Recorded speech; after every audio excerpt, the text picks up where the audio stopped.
Don't ever go to a strip club right when they open. One of the worst decisions we've ever made. You think you get to a strip club right when they open and you're the first people there? No! There was a big fat guy in the corner who never left. I don't know why you seem like such a Kelly Clarkson guy. I am a Kelly Clarkson guy. If you don't like Kelly Clarkson, honestly, f*** you. And that's to everybody in the chat. If you don't like Kelly Clarkson, f*** you. I'm not calling you a slur by saying you love Sam Laporta. It's okay. You love Sam Laporta. Say you love Sam Laporta. Say it. I like Sam Laporta tonight. No, say you love him. I like Sam Laporta. No, say you love him, dude. I don't love Sam Laporta. But 18 and 19 is good enough for the Florida Gators. As long as you're a young, cool guy who gets top 10 recruiting classes every year and you lose games to Georgia Southern and South Florida. I hate this guy. You think I have a model? You don't have a model. You've never talked. You are being serious. You think I have a model? You ever thought about having a model? No.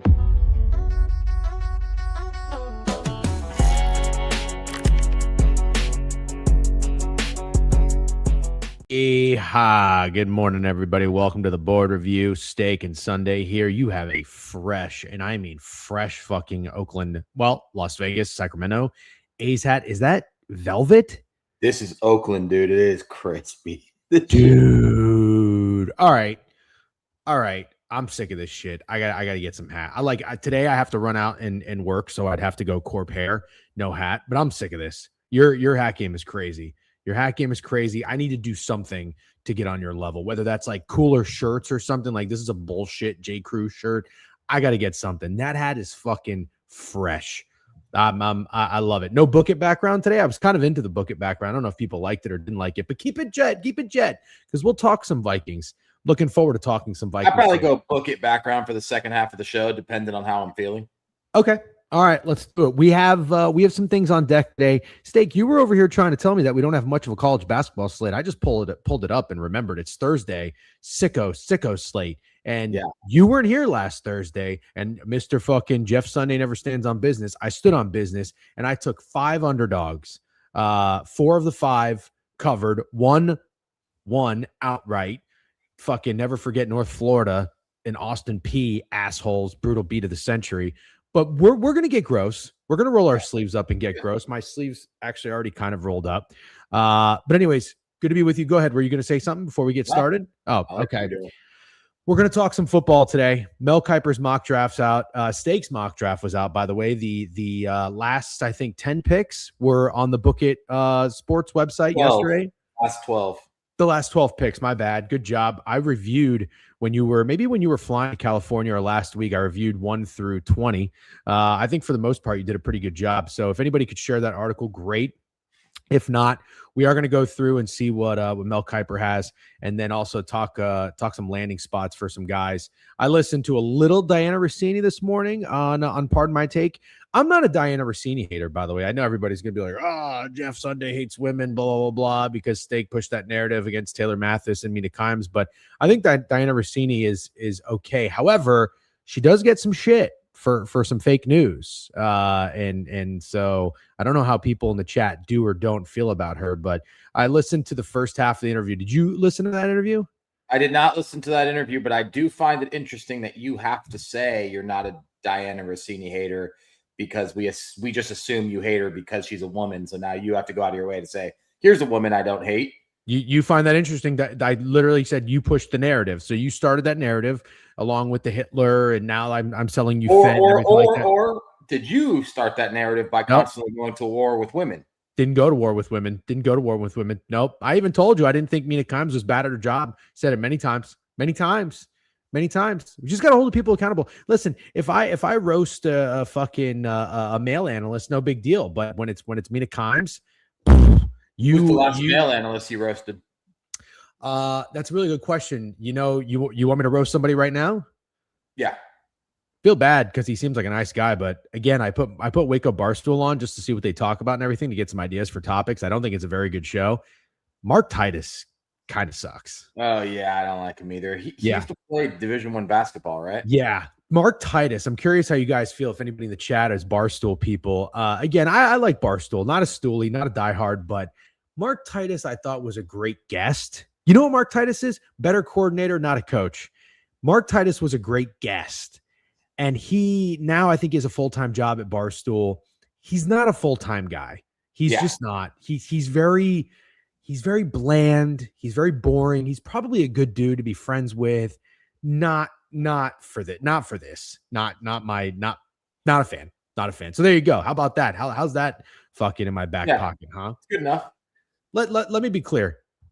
Mincy is the fucking worst. I'm ready to go on. There's another fucking male I'm going after. I'm ready to climb a mountain and start the movement of fucking down with Mincy. And I like Mincy. I'm not trying to like get him canceled or anything. I think he already survived that. But I'm not a fucking Mincy guy. Yeah, I've come around on Joe Clapp, by the way. Was not really familiar, got a little familiar. I think he's a sharp dude. Horrible comment about March Madness, but that's okay. That's okay. We all do, things. You can't bat 1,000, but Joe Clapp knows ball. Yep. Hold on. I gotta listen, we're not in here talking about Landon Jackson. We're going to move on from that. We're going to move on from Jack Hughes. I just have to make sure people come correct, because I know we got a lot of people in here that hear us say things, but they misinterpret things. This comment is insane. Jeremy Bedoya 6058. St. John sure was an easy pick, huh, Jeff Sunday? Did I not make myself very clear? Because I'll go ahead and clip it, motherfucker. We got it on tape. I said 5. You like the UConn. Yes, Jeremy Bedoya. So listen, before I call you a dumb fuck, because this isn't personal, I've never seen your name before, you can say, my bad, Jeff Sunday, I misinterpreted. I said 5.5 points looked like an easy button, meaning that the odds makers were giving a lot of respect to UConn. And if you were to read the line would tell you it is UConn. That's right. But then what I said is, I don't like this UConn team very much. So what I'd probably do if I had to make a pick would be bet St. John's. But it did look comfortable, meaning that the line told you that was UConn. Let's get it together and let's lock in, all right? It's going to be a good show. It's going to be a fun Thursday. First, Budman, why does UC Bearcats keep doing that? Is that his shtick? I don't know. Anything that says Budman, though, I like. I kind of like it too. Budman, I like. Well, I guess where I'm going with this is UC Bearcats the new Budman? Like, is that Budman with a new handle, or is he kind of like joking about the Budman signature? If Budman changed his name to UC Bearcats, I will make fucking January 6th look like playground. I'm not even. You want to? I'll riot. I don't like that. I will riot, dude. I will riot if he changed his fucking name. We're all dash Budman. I kind of like where UC Bearcats is going with this, but I don't really know where he's going with this. Okay, Jeremy Bedoya redeemed himself. LMAO, love you, Jeff. And then I also got somebody in here. Maybe they're friends. Jay Beck said, get him Sunday. You are nuking him, bro. Keep going. Can't tell if he's being sarcastic or not, but I think I did. Block out those haters, Jeff. I feel like all these guys are friends. Are all these guys friends? Yeah. Well, we're happy they're here. Happy they're here. Yeah, it's good to be with you. Don't time them out. So speaking of somebody I miss, can I talk about someone I miss? Of course. Just fat girls just going to just fall off the face of the earth? Probably. Yeah. Nothing. And then I think I gifted 5 subs in here the other day, and one of them went to fat girls. So is he lurking in the shadows? I don't know how that works. I have gotten a sub. People have said that if you give subs, they're given to people who are in the chat. I have gotten a notification like on my iPhone. I've seen a notification on Twitch, and I'm like, I wonder what that means. I click it, and it's like, oh, you've been gifted a subscription to so-and-so's channel. And I wasn't in there.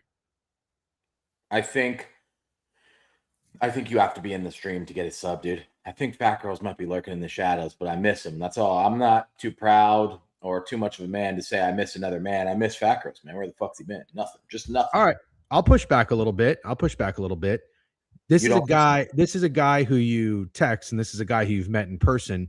You don't miss him enough if you haven't reached out to him. Yeah, I guess I should. I should. Yeah. So shut the fuck up. All right. You want to talk about it or be about it? Which one do you want to do? Oh, I miss fat girls. You don't miss him enough. Hit him up. Where you at? Yeah. Okay. Yeah, that's fair. Do it right now. Do it right now. Yeah. All right. Fine. I will. Yeah. No problem. He's probably here watching this. Probably is. Yep. Low-key iCarly says, clock it, Jeff. Fat girls, I miss you. I'm trying to think. I'm not too proud to say that. Is that good enough? I just sent it. Yeah. I didn't say it had to be like a certain amount of, yep. I see the skull emojis. So fat girls Fat Girls hasn't been around. Special K hasn't been around since the Sharon Moore thing. So yeah, to be fair, I think he just is over you. Sharon, he's over me. Kev, yeah, I mean, I think he still loves me, but I think he gave up on the show after we basically mushed Michigan football in his mind. Not, and then you were like, oh, I like Michigan basketball, and he was like, no, I've had enough. Oh, and we mushed, and we no, according to him, I'm just saying, according to him, yeah, go ahead. According to him, we also mushed the Detroit Lions and the Detroit Tigers. Listen, I you know what? I'm sick and tired of this mush bullshit. Here's the thing. I understand. I've mushed players. If I tweet I'm going to bet somebody and something goes horribly wrong or they get injured the next play, it's like, yeah, you mushed them. I get it. Yeah. I believe in the mush. I believe in jinxes. I'm a superstitious guy when it comes to this stuff. I do try to keep my mouth shut, but also at the same time, we're in the content business. It's also just fun to like be active and talk about things and sweat things. Like I got a buddy bogey party. If him and I are on the same golfer and like my guy, gets an eagle on like hole 7 in round 1 and I tweet about it, he'll text me. He'll be like, shut the fuck up. You know what I mean? I'm like, dude, come on. Like I gotta, be a little provocative, have a little fun. I'm kind of outspoken. Guy in the cornfields is the same way. Phoenix Reeves, who I think used to be in here for quite a while. I don't know if you remember Phoenix. He was an OG.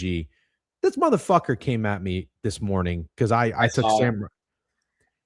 This guy says, oh no, you kill every golfer. Don't kill Sam Ryder. Can we shut the fuck up? Sam Ryder doesn't do dick. I've been betting Sam Ryder to be the first round leader for like over 2 years. Why? I honestly have no idea. I have no idea. And the one time he was the first round leader last year, guess who didn't have a ticket on him? Me. I'm a fucking idiot. Don't come over here blaming me for mushing a golfer who has never been under 100-1 to win a tournament. And then this is the bone I have to pick with Kev, Special K. Over here accusing me of mushing the Detroit Tigers. You didn't have any offense. Shut up.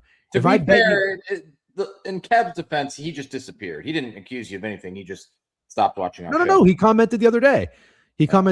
He said, just like you killed the Detroit Lions and the Detroit Tigers, how about you take some accountability? This is the problem. This is what everybody does that infiltrates Trent's DMs. They can't take accountability for making shit wagers or their team sucking ass. How about you just fucking own it for a little bit, okay? I'm tired of, Degen, you're the reason the Detroit Tigers couldn't get a fucking base hit. How about this, brother? Your team sucked. You had Spencer Torkelson. What was the fucking guy's name that I like? Was it Torkelson? The guy who... Yeah. You had him and like nobody. You think Spencer Torkelson was another guy? No, I don't know, actually. You had Javi Baez, who had a nice little run. Shut up. It wasn't my fault. And then the Detroit Lions. I love the Detroit Lions. I really do. I talked about you stealing my bitch 2 years ago. Guess what? Your defense sucked. And you're going to tell me that it was my fault? Your team couldn't beat the fucking Steelers at home? Get lost. That's what I'm going to start saying. You know what that is? That's like I'm not upset, I'm disappointed. You know what I'm going to start saying? Get lost. Okay? That's a mean one. That's like a Will Smith insult. Like you want to say like, fuck you, suck my dick, whatever. No, get lost, buddy. What about, what is it? Buzz off? But I actually use buzz off every now and then. Buzz off. Good. Look at Sports' Tessius. Name one MLB relief pitcher. Aroldis Chapman. He's still going strong? Griffin Jacks. How about that? Griffin Jacks is a reliever. You went deep in your bag. I don't know who that is. I'm going to be very not honest. That deep. The Rays traded for him last year. Frick off, pal is a good one. Piss off. Anyways, off's pretty good. Oh, piss off is great. Piss off. It's like that's like kind of like a British one. I used to always call people wankers. You did. You had my buddy actually got mad at me because he would call me a lot. He lived on the West Coast. He would call me on his walk to get coffee. And I'd be like, I would say like, what's up, wanker, or something like that. And he was like, please stop. Like that. No, he didn't like that one. I kind of liked wanker. Jacks would be the best closer MLB this season. Yep. Griffin Jacks, great pull. Thank you very much. All right. Get lost, pal. Jeff's British phase. That's right. Fun fact. That's how I met my wife. I was a British accent kicking her out of the bar. Also, I worked in telemarketing for a week. I'm pretty sure it was a gigantic scam. It was like credit consolidation. I think I was like 18 years old. And I was so embarrassed to be like cold calling people just nonstop for an hour. So I did a British accent. Do you know that I was there for the first time you talked to your wife in a British accent right next to you? And I specifically remember when she walked away, I was like, is that your game? And you're like, I don't know. It's the first time I ever done it. But I'm like, did it work? You're like, I think it worked. Well, because she responded in a British accent, so we were both having a conversation in British accents. But she was feisty. She wasn't ready to go down and leave the bar without a fight. So anytime I have to kind of get out of character, it's a good way to do it, comfortably. Fake an accent. It was weird to witness as just an innocent bystander. Yeah. No, I mean, I'm not downing it. All right, Steak. Let's recap last night. Before Wait, can I tell you a cool story real quick? Of course, please do. So me and Joey Dumps, obviously, we're not just buddies, we're business partners. We had a little bit of car work to do yesterday night. So we're driving to like the far airport. No one cares. But he has this bonus thing on Scamrock. I'm only going to call him Scamrock. I don't know if I can say that on here. The purple book that scams people. Maybe that's what I should say. Yeah. But it's for slot machines. And it's like, if you deposit such and such money, you get 10% back in free games. So we put you can just immediately withdraw it when you're done. So we put a ton of money into his account and we got $600 in free slots. We play a Breaking Bad slot machine. I'm driving, by the way. Joey Dumps is doing the pulls. $30 pulls. We're like, we'll do $30 pulls. It's $600 for free. Straight up free, no catch. You withdraw the money after. On the 6th spin, we get in the bonus and we hit a $3,700 Breaking Bad slot jackpot. Dude, that's awesome. Yeah, it was fucking sick. I was going like 27 miles per hour on the highway. A 18-wheeler like got pissed and fucking got out of the right lane into the left lane and went by me because I was going so slow. Yeah, don't drive and gamble, but drive while your friend gambles. Gambling. I just want to clarify. Drive while your friend gambles. That's totally fine. I'm not a big. Can we talk about slots for a second? Yeah, of course we can. Because you were there, you witnessed one of the most crazy slot runs that I think a man has ever went on. Some people just like have luck on their side, but it's interesting because Steak's not necessarily a lucky guy. Like, I think a lucky guy is somebody who just walks into a casino, doesn't really gamble that often, puts $100 into a slot machine and wins like 500,000. You gamble a lot. You play a lot of scratch offs. You lose a lot, but you win a lot. But you're bold. You take chances. And this is so stupid, but there's something about the way you approach a slot machine where it's like you're confident. You're confident you're going to win. And it's almost like the slot machine reciprocates. And it's like, you know what? You got me. Here you go. Here's a $2,000, $3,000 jackpot. Meanwhile, all the other 100 schmucks that sat down before you, like myself, because I play you know what I do? I play a slot machine like when I go into a strip club. I'm kind of a bitch. Like, I sit down and I want to have a conversation with it. And they're like, take this fuck. Here's what we're gonna do. We're gonna let you win like $180 on the first, 2-3 spins. And you're like, ooh, and then you're gonna just, or like $80, and then we're just gonna take 200 from you. Like that. That's what it's gonna do. But there's something about you and slot machines, man, that I can't explain. But you have some luck with slot machines. Definitely when there's drinks involved. Then yeah. When we were in Detroit at that, I guess I can't say it. The gold and black 3 letters casino. You went into the high roller slot machine, and I think you hit not 1, not 2, but 3 different jackpots. And like the same lady had to keep coming back to you. And like, you had to fill out a piece of paper at like 4 a.m. And I'm like, this fucking guy. We were smacked up. It was literally almost $20,000 in slots. And I want to make it clear to people because I didn't know if Drake actually said this or not. I could be getting sent-held, but I retweeted this. And I am actually very serious when I say this because a lot of people don't know it. It's like a misunderstanding, but the sports book or casinos make 10x on table games and slots what they make in a sports book. Like the sports book will make a couple $1 million a month.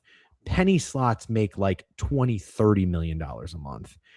You can read this stuff, you can follow it, you can research it. I can assure you, when people say like, if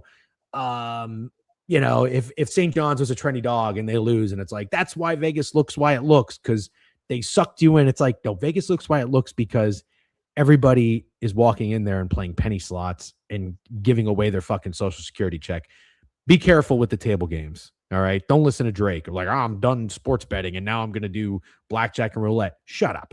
It's a stupid thing to say.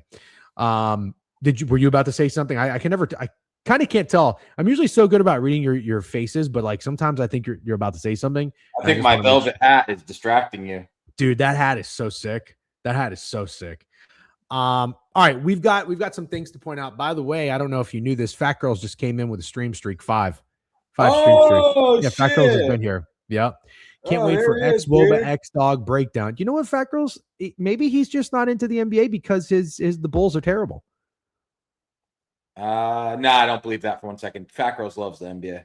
Fat Girls fucking loves the NBA. We got NFL. We got a rising sub, 30 months. Yeehaw, don't fade. 86 with a stream streak. Props and chops. Graylish Cavs. Appreciate you guys. I want to recap last night. All right, because yesterday I came on here, had to recap a 1-10 night. The only hit was Central Michigan. Thank you very much. Don't call it a bounce back. I've been here for years. Didn't want it, needed it. 8-2. Everybody can suck my ass, including you, Landon Jackson, whatever the fuck your name is. And you set the fake sharp sheet. Don't think I didn't notice. 3-0 on the fake sharp sheet for Jeff Sunday. Good job. Thank you very much. I hate that this happened. You lost Vanderbilt, and I just won. It would have been better if it didn't happen like with that much margin. Does that make sense? Oh, I want to talk about what Book It Sports just said because I bet you didn't see that. I saw something about it. So Trent, if BYU lost, somebody in his DM said I have to make the next one. He made it and it hit. Yes. Very cool. Absolutely incredible. Yeah, very cool. Good on that guy. All right, let's talk about let's recap last night and then let's get into the board today because we do have some things to talk about and talk a little NFL. Very much looking forward to it. I'm going to share the screen. We're going to pull up Pickett, Pickett. On that note, by the way, I will be doing an NHL puck drop stream tonight on the Pickett YouTube channel, 5:30 Eastern likely. I do have some corp shit at 3 o'clock as long as it doesn't run long or take me a while to get back. 5:30 Eastern. I have a question. Over under 3 months before that kid that made that Fugazi 5 has a dub club. Oh, shit. I know. I'm going to give him the benefit of the doubt. I'm slamming. And when I say slamming the under. Real quick. Okay, yeah, that's actually kind of you might be right. I'm going to give him the benefit of the doubt, though. I'm going to say this guy is better than that. Let's see. But nothing against people who sell picks, by the way. That's the stance I maintain. It doesn't bother me. But I have a question. Mm-hmm. Is Biev gone? Did we lose Biev? No shot. We lost Biev. Let's be real, man. If you're deactivating because trash ass Ohio State basketball loses basketball games, what are we doing? As 7-point dogs, what are we doing? You can't deactivate. Was it because of that, or was it because he lost another greaser with Wisconsin? Oh my God, he put Wisconsin in the greaser. I actually did not know that.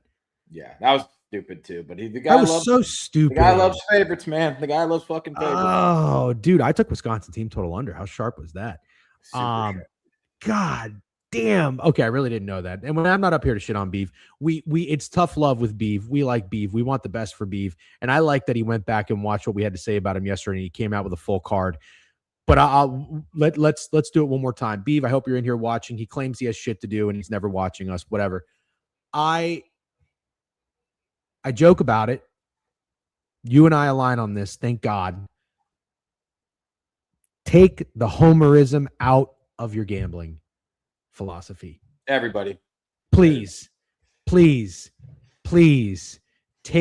the homerism out of your gambling strategy on a night-to-night, week-to-week basis. Stop it. It's no good. And I was listening to the Yap yesterday, which was very entertaining. And some people say it's brain rot. Sure, I like some brain rot. Biev, Rav, and Trent is a gambling group chat that comes to life. And it's fun to listen to.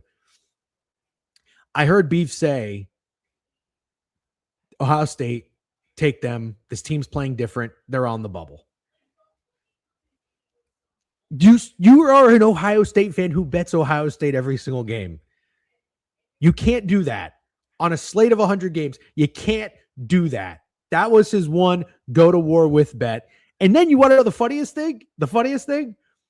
Ohio State gets up 16-2 and he's splooging. What do we know about basketball in the first 4 minutes of the game?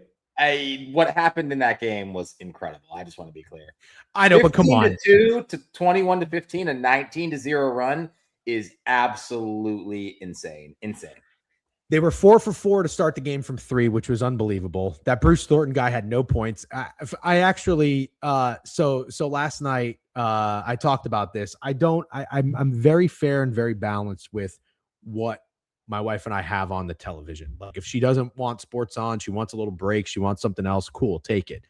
Last night it was like, put sports on, like don't care, whatever. I had Arkansas on, which we'll talk about. And then I put that Ohio State-Iowa game on. And I'm just watching Ohio State, and I'm like, yeah, I know this team played really hard against Michigan State, but they're the same Ohio State team that I'm familiar with for the past couple of years. They're just not very good. No.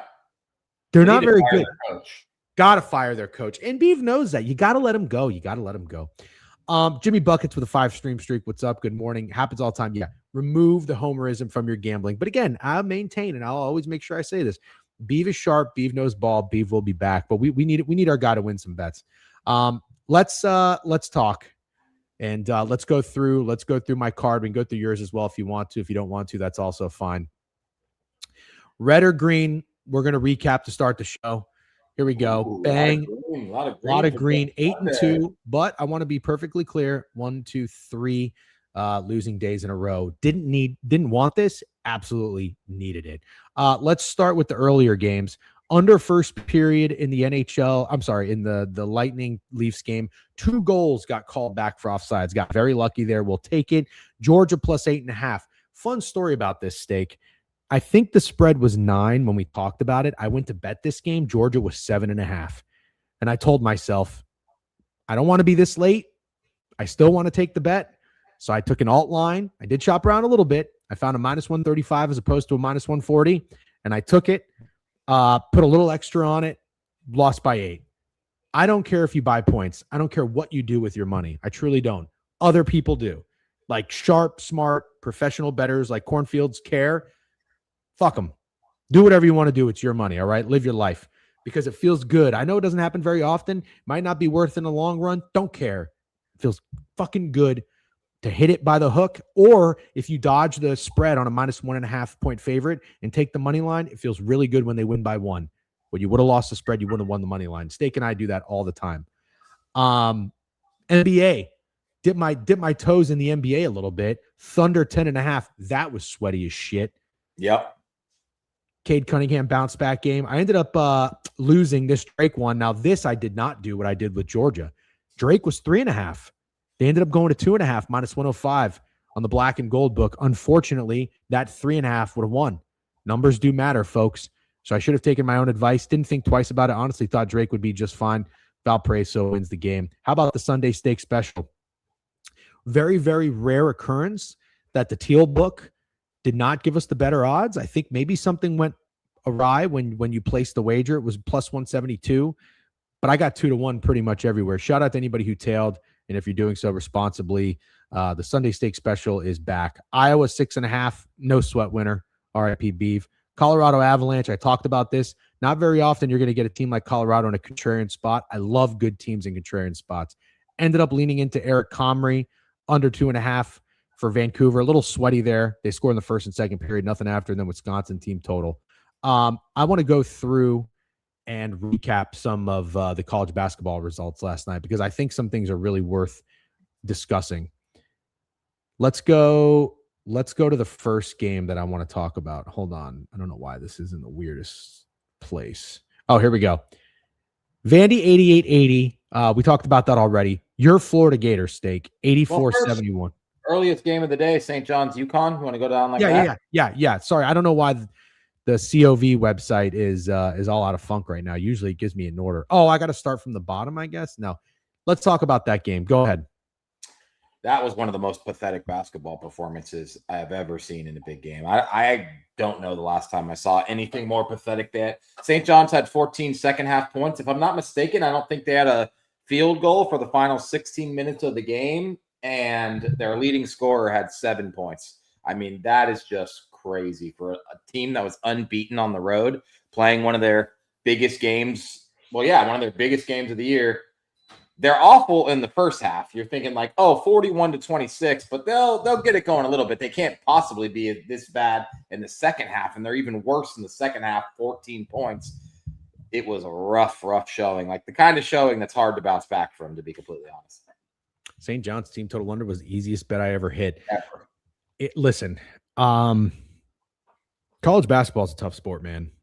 It's a tough sport. I tweeted about the offensive performances, 2 nights ago, when there was, I think NC State was 6 for 26. There was another team that was 7 for 34.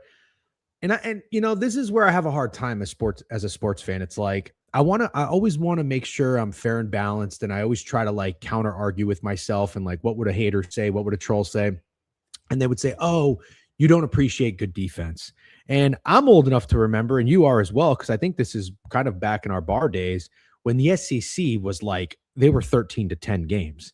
And do you remember the national championship between Alabama and LSU, where I think that was like the score? It was like 10-7 or 13-10 or something. It was really, really low scoring and ugly. And it's like, I don't need, the Big 12. The Big 12 were shootouts.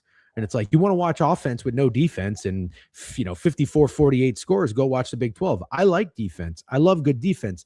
So when I criticize these things, I want to be careful that I'm not taking away anything from good defense, but it blows my mind that there are basketball teams, very good basketball teams, that can only score. Dude, did they score 11 field goals in the entire game? I don't think they scored one in the final 16 minutes of the game, dude.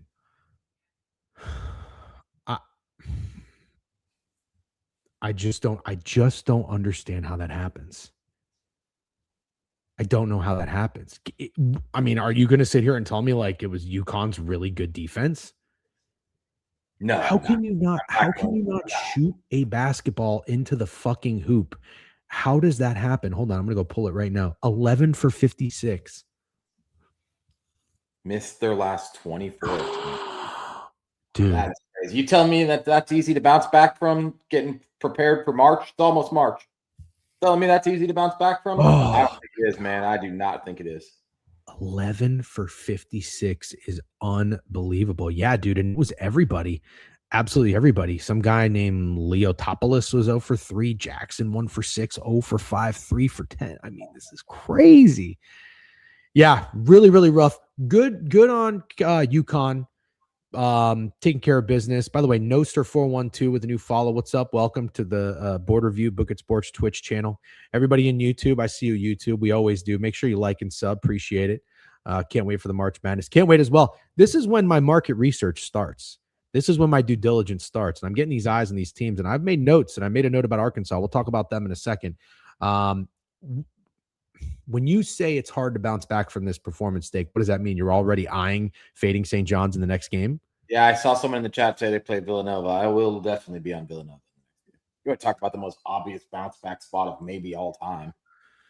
It will be St. John's next week at Villanova. Where's that game at, chat?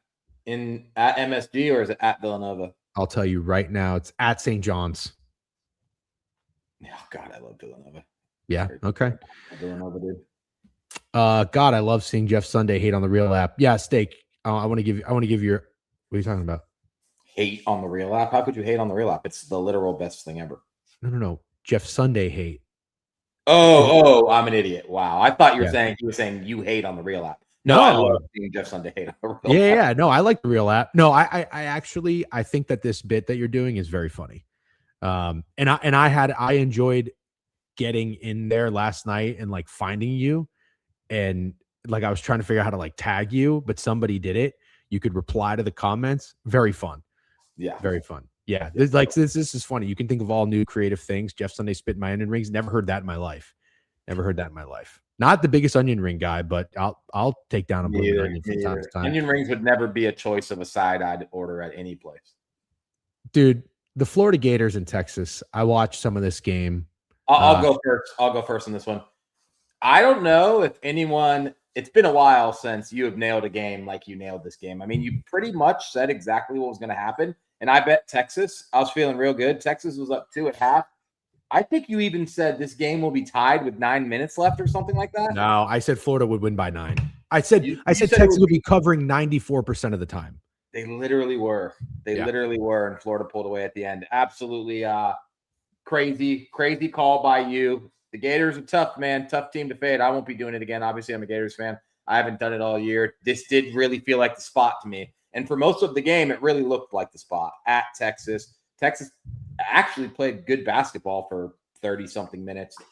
Florida's good, man. They're good. And if those guards can play even above average, I just think they're a fucking problem.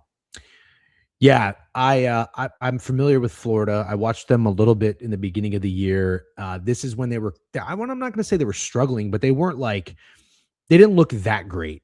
Am I right with that? I mean, they're 22-6. Like they, you know what? Let me just pull up their schedule real quick. Early in the year, all right, they lost to Missouri, they lost to UConn, they lost to Duke, they lost to TCU. Yeah, there were some struggles. Arizona right out of the gate. Arizona, Duke, and who else did you say? UConn. In Missouri. In Auburn.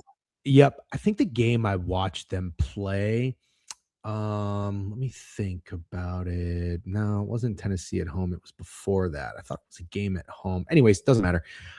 The Xavier Lee guy, their point guard, he was a dude. I think he's a transfer, right? Yeah. Princeton? Yeah. Yeah, that's right. And he like hadn't really figured it out yet. Like he was still trying to kind of maybe just find some chemistry or something like that, find a rhythm playing with the guys. But they're big, and like Condon and Haw, right? Is that right? They're problems. Like they're just ball players. I love Donovan Clingan. I loved him. I saw a clip on him and how well he's playing with the Blazers and commented on it.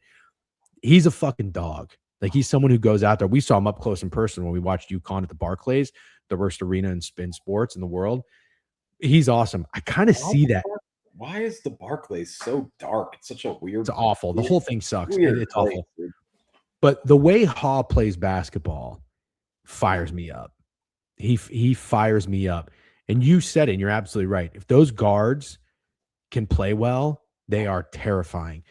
Kind of just always felt to me like that was a game where the better team was going to show up, but probably a little bit later than you wanted them to. And I mean, they were just ice in their veins. They fucking dominated that. I think that was that last like 5 or 6 minutes of the game.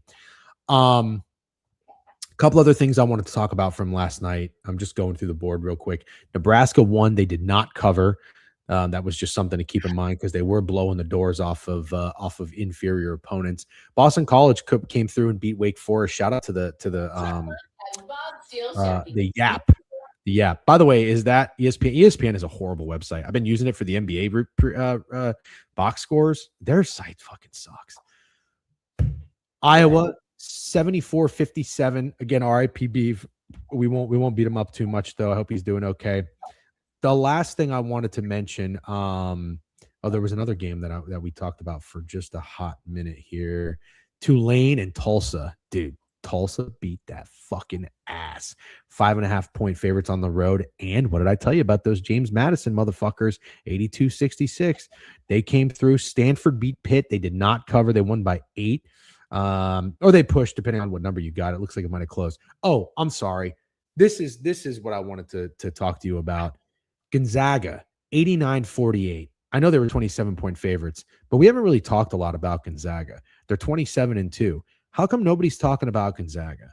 Is it just because I think you get really tired of Gonzaga, to be honest. You do this every year. You're excited. They play inferior competition. They get into the tournament and they lose in the Sweet 16, Elite 8, whatever it is. They lose to someone. DC Bet says this year it's different. The reason I think it could be different is because I don't think anyone thinks they have a chance. When people talk about teams that have a chance to win the national championship, you don't hear Gonzaga mentioned. I don't think anybody likes them. Mm-hmm. I don't hate them. Like, what are they to win the Natty right now? Do I think it'll be fun to sprinkle a couple dollars? If you want to do that together, I'm down. Well, that's the thing. Like, I like these teams that are kind of, slept on, a little under the radar. And I just have PTSD because I made Georgia my biggest play in March Madness last year. And I mean, I think Gonzaga came out to like a 30-point lead in the first few minutes. It was awful. Never stood a chance. Let's go to the national championship. Gonzaga, they're 40-1. Yeah. You want to take that? I mean, there's like no respect, but let's just sit on it for a second. Let's sit on it for a second. Do you want to have a fun sweat at 40-1, or do you want to take something more attainable like them to get to the Final Four? Probably them to get to the Final Four, but I have another team at 40-1 I want to talk to you about real quick. Let's just run through a couple more of these. Ole Miss goes down. LSU wins in overtime. 41 points scored in overtime. I don't think I've ever seen that in my entire life. 24-17. Bro, that's crazy. That's more points than St. John scored in an entire game. Alabama beat the piss out of Mississippi State 100-75. Game slightly went over. Creighton loses. DePaul beat them outright. SMU goes down at Cal. And then the last game I wanted to mention was Wisconsin going on the road 71-85 in Oregon. What a disgusting performance by Wisconsin. Fuck them. They're dead to me. Arkansas. I watched Arkansas last night. I tweeted about Arkansas, and it's buzzing right now on Twitter. A lot of people have opinions on Arkansas. Some good, some bad. I was watching that game a lot.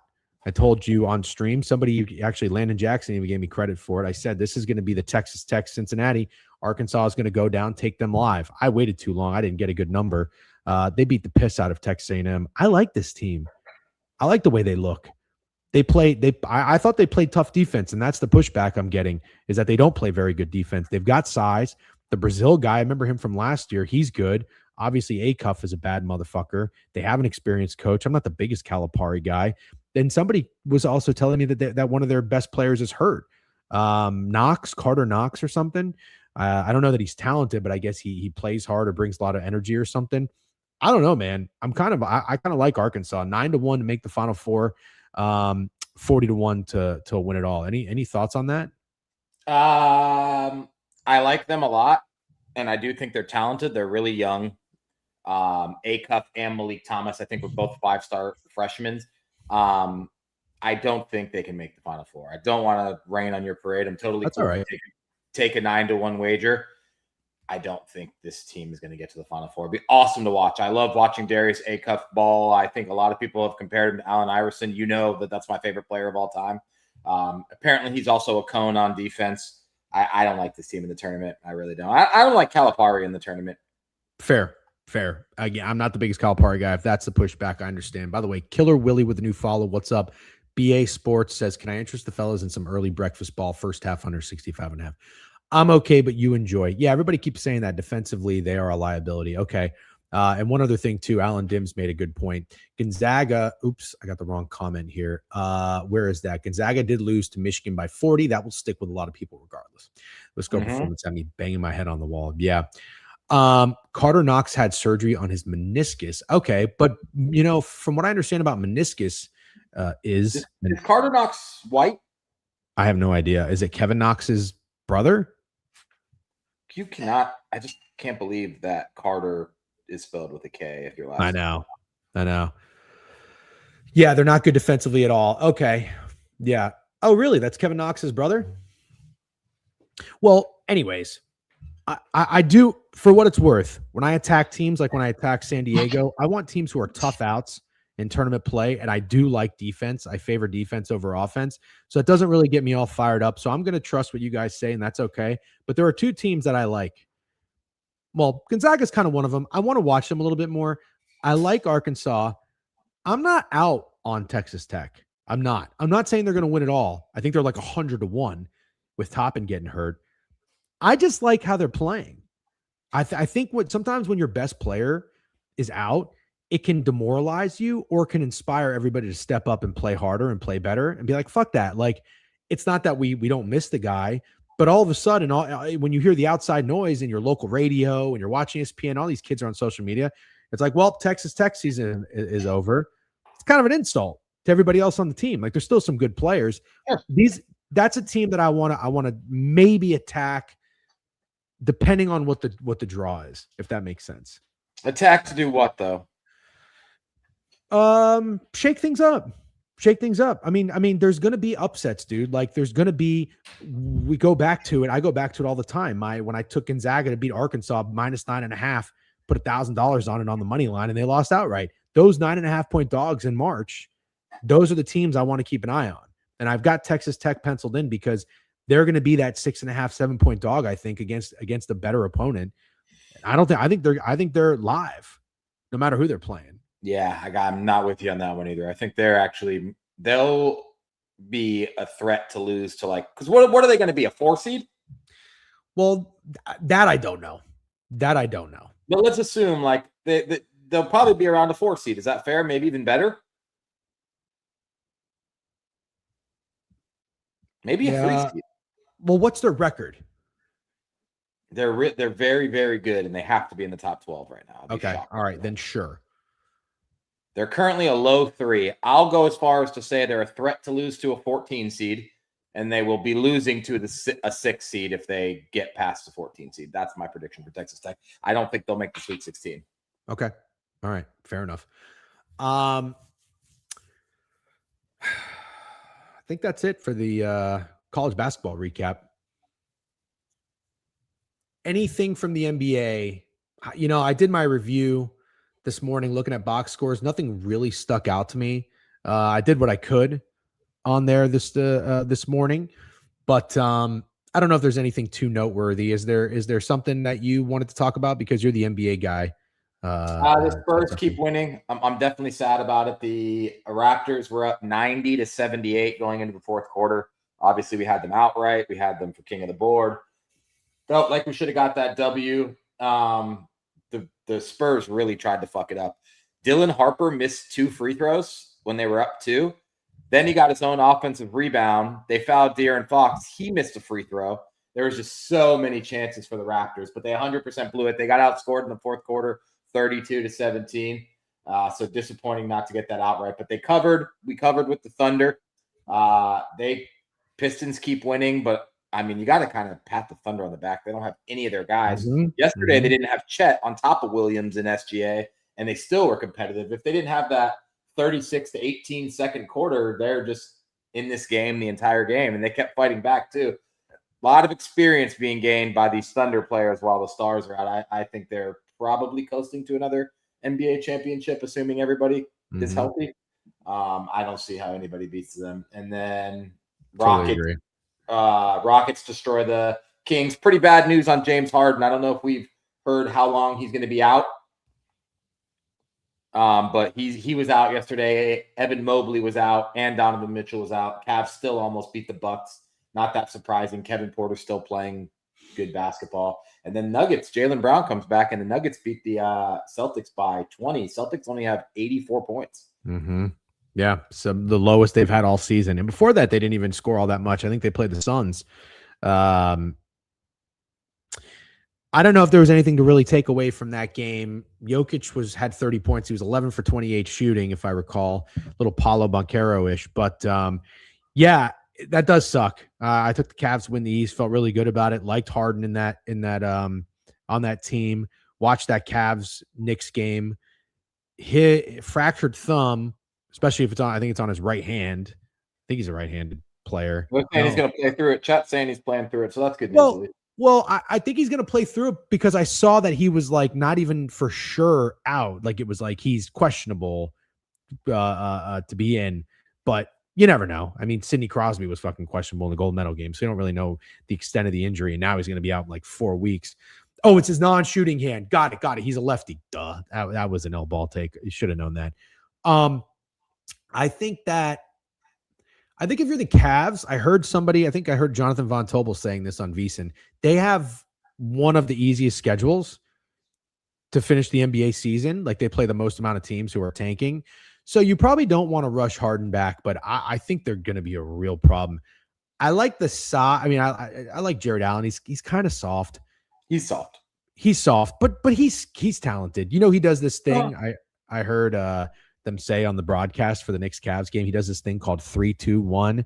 He wants to read 3 books a month, finish 2 video games a month, and watch 1 movie a month. How ass backwards is that? I mean, that means nothing to me. 3 books a month and just watch one movie? You could watch one movie a month. What kind of challenge is that? One movie a month. It's absolutely not a challenge. That cannot be considered a challenge. That you're making me hate him. No, you can't hate the guy. He's a nice guy. Cade, what are you talking about? Jared Allen soft is crazy. Jared Allen is soft. Come on. I like him, but he's soft. He's the one who's famous for the quote, "The lights were too bright." He's soft. Give me a fucking break. But Chewy is championing the Nuggets like crazy. Did Chewy have a fucking Nuggets POD? Chewy's a Nuggets fan. Yeah, Chewy likes the Bulls and the Nuggets, and Chewy likes the Bears and the 49ers, if I'm not mistaken. Let's see how well I know Chewy. All right, so we got prime bets going from fucking Oklahoma can do no wrong to all of a sudden I'm going to attend Oklahoma State and go Pokes and go to the stands with my shirt off and this and that. Yeah. This makes me respect Biev a little bit more, although he was slurping that Yankees dick for quite a while in the playoffs, and that makes me sad. Chewy's going for, there's just no loyalty. There's no loyalty anymore. There's no whatever. Although people are going to come at me about the USA thing. So what am I going to do? Primer is unreal. Yeah. Terrible take, LMAO. That's crazy. That's crazy saying Jared Allen being soft is a terrible take. And I like the guy. Yeah. I thought everybody thought that. I don't know. By the way, a little shoot 'em up asked how the F-45 classes are going. They're going well. They were closed for, I assume they were closed because of the snowstorm for like 2 days. Got to hit my buddy up and get back in there maybe tomorrow or maybe Saturday. But did hit the gym this morning. No big deal. A couple military press, some curls, and a nice 28-minute walk on a 4.5 incline, 3.4 speed. All right. Bang. Let's review this Mel Kiper mock draft, talk a little NFL. It's 10:55. I think we got a solid maybe 15, 20 minutes. Then we'll talk the college basketball board. Is everybody okay with that? Chat. Is everybody okay with that? Crazy stats. Stay hard, Jeff Sunday. Kind of like that. Yep. W Incline. Appreciate it. Steak. Number 1, the Las Vegas Raiders, Fernando Mendoza. All right. I'm going to tell you right now. If we get to draft night, by the way, you're going to the draft, right? It's in Pittsburgh? Sure am. All right. I may or may not show up. I'll invite myself like I did to Detroit. I totally sucked. I kind of had to. I had to be a little responsible about a really slow start to the year last year, business-wise, so I could not go to Milwaukee/Chicago. It still pains me to miss that day in Chicago. But I will say this. I do want to go to Pittsburgh. Rust Belt, blue-collar city, drove through it, love it. I don't know if you're going to like Pittsburgh or not like Pittsburgh, but I think you might like it. People say I'm going to love it and that they have a really good casino. I didn't even know they had a casino. I think you're going to like it, but curious to go there. I'll tell you right now, if the Las Vegas Raiders go on the clock and they take the full 10 minutes or whatever you get for the first round, I'm going to be furious. Yeah, this is a no-brainer. That's happening, dude. No fucking brainer. Take the guy. Move on. New York Jets. Caleb Downs, safety, not a wide receiver, as people kept reminding you after your article. Who did you have the Jets taking? Do you remember? Should I pull it up and compare? Maybe I'll pull it up and compare. Yeah, go ahead. It's not going to be good. Was it fucker Arvell Reese? I think is who I had the Jets taking. Why does this fucking keep happening? What? For some reason, dude, my keyboard gets stuck on this thing. And it won't let me fucking type. Can you pull up your mock draft, please? Yeah, I can. I don't know what's going on over here. I can't type in the fucking browser. I don't know what's going on. But you keep going through it. We don't need you keep going through it. Who did you have? You had Arvell Reese? Yeah. That's fine. He's saying Caleb Downs. I don't know who agrees with Steak, who agrees with Mel Kiper here. I mean, either of them are really good. Safety ever went number 2 overall? I don't know. What did Ed Reed go? Good question. What did Sean Taylor go? What did the guy from Roy Williams to the Cowboys go? None of those guys went 2, I don't think. I don't remember when Sean Taylor went either. R.I.P. Sean Taylor. Yeah. All right. Yeah, I don't know. I think once in the 90s. Yeah. Cardinals, David Bailey, outside linebacker from Texas Tech. Tough call here between Arvell Reese and Bailey. I have Reese one spot higher on my board. I couldn't disagree with Mel Kiper more. I think it would be insane if the Arizona Cardinals didn't take an offensive lineman here. Yeah, well, that has the Tennessee Titans taking Arvell Reese from Ohio State. But either way, I mean, the Titans are in great position to get somebody here. Really still like my pick on that one too. I like Bailey going to the Titans. Yeah. I'm going to war with Mel Kiper, dude. Mel Kiper, whatever. Mel Kiper. No, Mel Kiper's. I'm not scared of no damn Mel Kiper. I'm not scared of Mel Kiper either. Also, you know the weird fact about him? What? That he eats a slice of pumpkin pie every morning. That bothers you way more than I feel like it would bother a normal person. You let the weirdest things just go. You don't think that's weird? I would argue you let the weirdest things. Here we go. Finally, I found the stupid mock draft. Took me a long time. If you just met somebody in real life and they were like, "Oh, hey, fun fact about me, Steak, I eat a slice of pumpkin pie every day," you'd be like, "Okay, cool, man." I would completely just not think more about it. Wouldn't think anything about it now. That's crazy. You're crazy. It is too much pumpkin pie. Like, you want me to dig a little deeper? It's too much pumpkin pie. Auto Gelato is saying, do you actually believe that? He said that. I'm not making that up. I would think it would be creepier to say that, Auto Gelato, if it's not true. Who the fuck would do that? Yeah, I know, dude. Then you are a serial killer. If you tell people that you eat a piece of pumpkin pie every morning because you think it's an interesting fact about yourself and you don't actually do it, that is weird. That's what I'm saying. How do you think they found out? You think they fucking spied on Mel Kiper? Somebody looked through his window every single morning and leaked it? No, he fucking told me. Always eating pumpkin pie. It's crazy, dude. Anyways, Spencer Fano, offensive tackle, Utah to the Giants. See, so I have Spencer Fano going to the Cardinals. So then I have Francis Magoy or Magoa, however you say it, from Miami going to the Giants. But technically, me and Mel Kiper align here with offensive line. He says if free agent Jermaine Elamanur doesn't return, I like Fano sliding to the right tackle spot, helping to keep Dart clean. Yeah, I don't hate that. Brown's getting Carnell Tate. You guys collab on that? We do. We collab, yeah. Yep. Commanders taking Sonny Styles. 7. We don't collab there. I took a wide receiver. Oh, but they really need a wide receiver too. They do need defense, though. That defense is old and poo-poo. The New Orleans Saints taking Mekhi Lemon. Interesting. Yeah, I don't align there either. I have them taking Ruben Bain. You had Jordan Tyson going to the Commanders. Correct. Yeah. Jeremiah Love going 9 to the Kansas City Chiefs. That kind of seemed to be the consensus. We align there. By the way, yeah, pumpkin pie with whipped cream on top is delicious. I just want to be clear. I'm not a pumpkin pie hater. You can't eat it every morning, though. You can't eat it every morning. I do like pumpkin pie. And I actually think it's pretty high in the pie rankings. Steak, do you still agree the Raiders suck so much that they should trade out of number 1?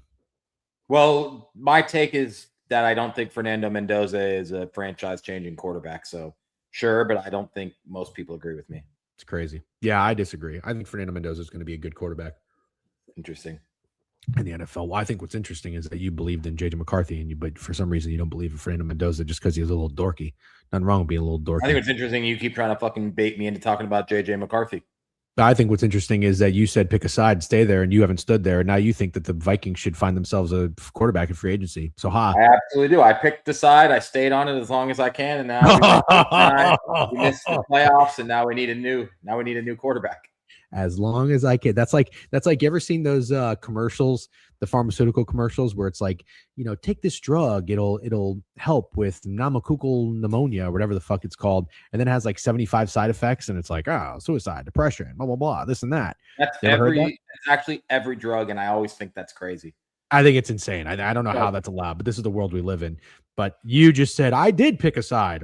As long as I stood on my side as long as I could until I saw that JJ McCarthy actually might have been a shit quarterback. That's what you just did.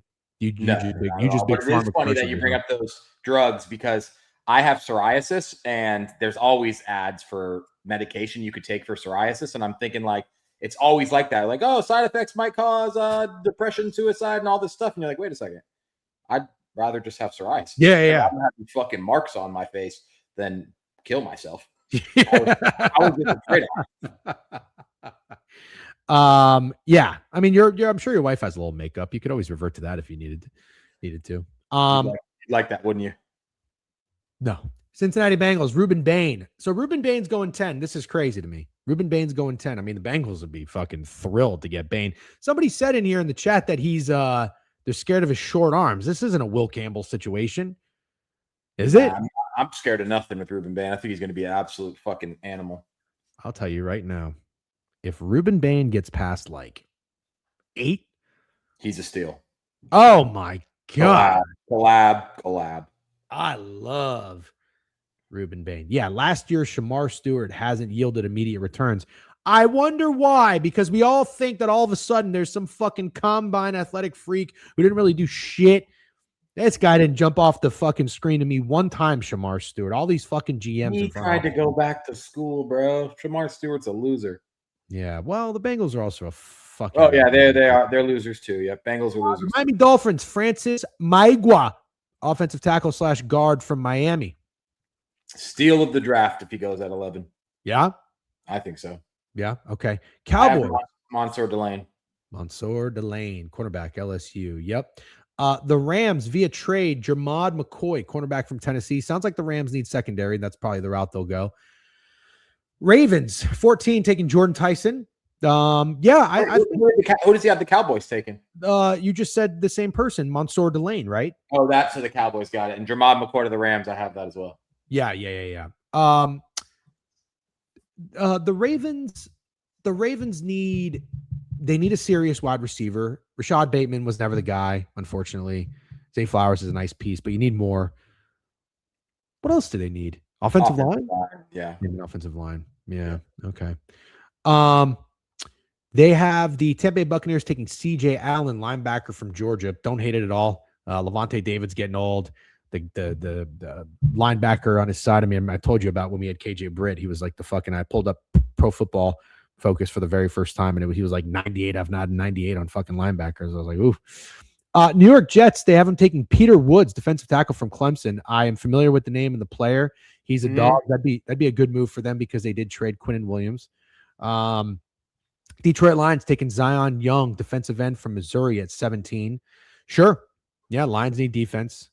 Lions need offensive line, dude, very badly. You're right. You can't, Jared Goff, if he's going to be the guy again, which I'm sure he is, obviously, can't be pressured. But the Lions defense was bad, dude. It was bad, but you got to protect Jared Goff. That's absolutely the number one thing to do. And there's a ton of good offensive linemen in this draft. I don't think they're going defense there at all. I really don't. Yeah. Minnesota Vikings taking Dylan Thieneman, safety from Oregon. How do you feel about that? Fine. I went with the cornerback from Clemson, Avion Terrell, but as long as it's secondary, I think I'm pretty happy. Yeah. A couple of new follows, by the way. Mr. Bigfoot 420, Kickin' Wing. That's a fun name with a new follow. Welcome to the Book It Sports Twitch page. We are here every weekday, 10 a.m. through noon, going through the board, but we are talking a little football today. Then we'll get to college basketball and NBA and a little NHL. Don't forget, Pickett stream tonight, 5:30, talking puck. Harrison Smith, 37 years old. Go Irish. Carolina Panthers, Keldrick Falk, defensive end from Auburn. Mel Kiper State collab. Yep, I do remember him. The Panthers, for what it's worth, and I can tell you this as a Bucs fan, the Panthers always draft very well. They really do. They draft very, very well. Going back to the Luke Kuechly and fucking Thomas Davis days, every time they draft somebody, I'd be like, fuck. Cowboys via Green Bay. Akeem Messidor, defensive end. Another collab with Mel Kiper. That's what I have. Wow. Do you think Mel Kiper's tailing you? He might be tailing me, dude. Listen to this. Pittsburgh Steelers taking Ty Simpson. Dude, 3 collabs in a row. 3 collabs in a row. Mel Kiper. That's my pick. Oh, I didn't read your newest article. Ty Simpson, QB Alabama. Brother, let me tell you something. Let me tell you something right now. Go ahead. We're gonna absolutely not agree. Okay. I like Ty Simpson as a pro quarterback down the road. Mm-hmm. Ty Simpson, year 1. You think I was tough on JJ McCarthy? I will 2x it on Ty Simpson. This motherfucker is so not ready. So not ready for the NFL. But just like I said with JJ, gamer, could be a good dude. Teammates could like him. Couple years down the road, don't mind it. Ty Simpson at 21, long term, he's not ready. He needs to fucking Aaron Rodgers it. Stay or Jordan Lovett, whatever you want to say. He needs to ride the pine for a little bit. Who's the starting quarterback for the Pittsburgh Steelers? If Will Howard? Great fucking question, man. That's a great fucking question. You answer it. You know what? I won't argue this. I think Ty can be a good pro. I really genuinely do.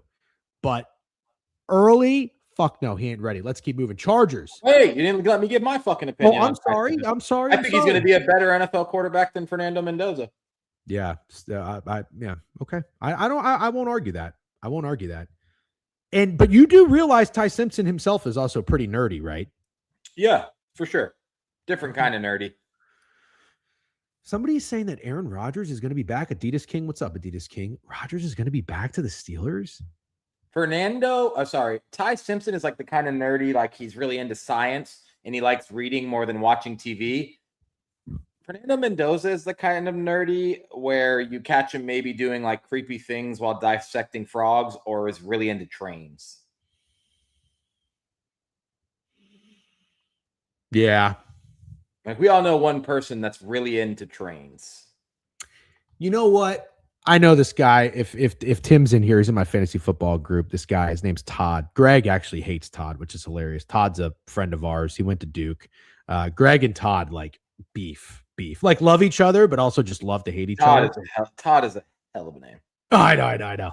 But anyways, Todd, we haven't been able to make it out the last like 2 years, but once a year for the football draft, we rent an Airbnb somewhere in like South Florida, whatever.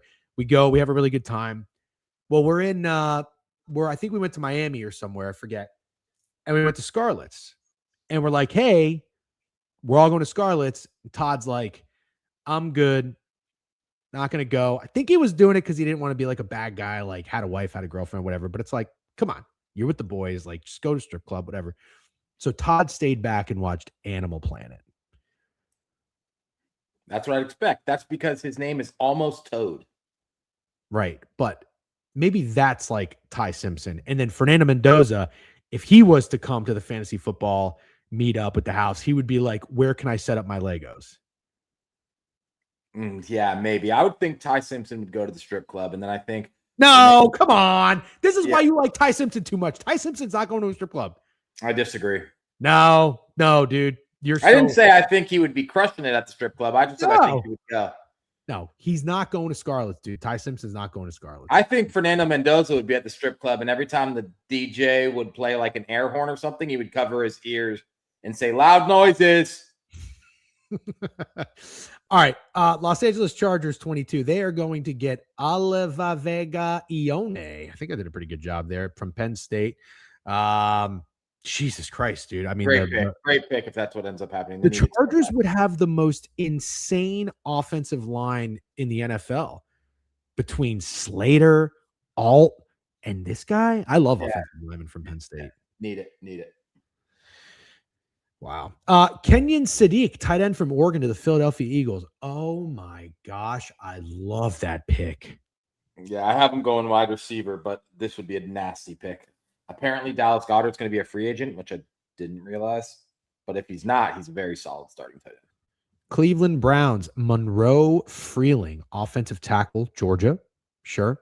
The Chicago Bears, Caden McDonald, defensive tackle from Ohio State. Don't know much about that guy, but sure. Don't mind. I always love State collab. Oh, nice. Okay. Buffalo Bills, Denzel Boston, wide receiver from Washington.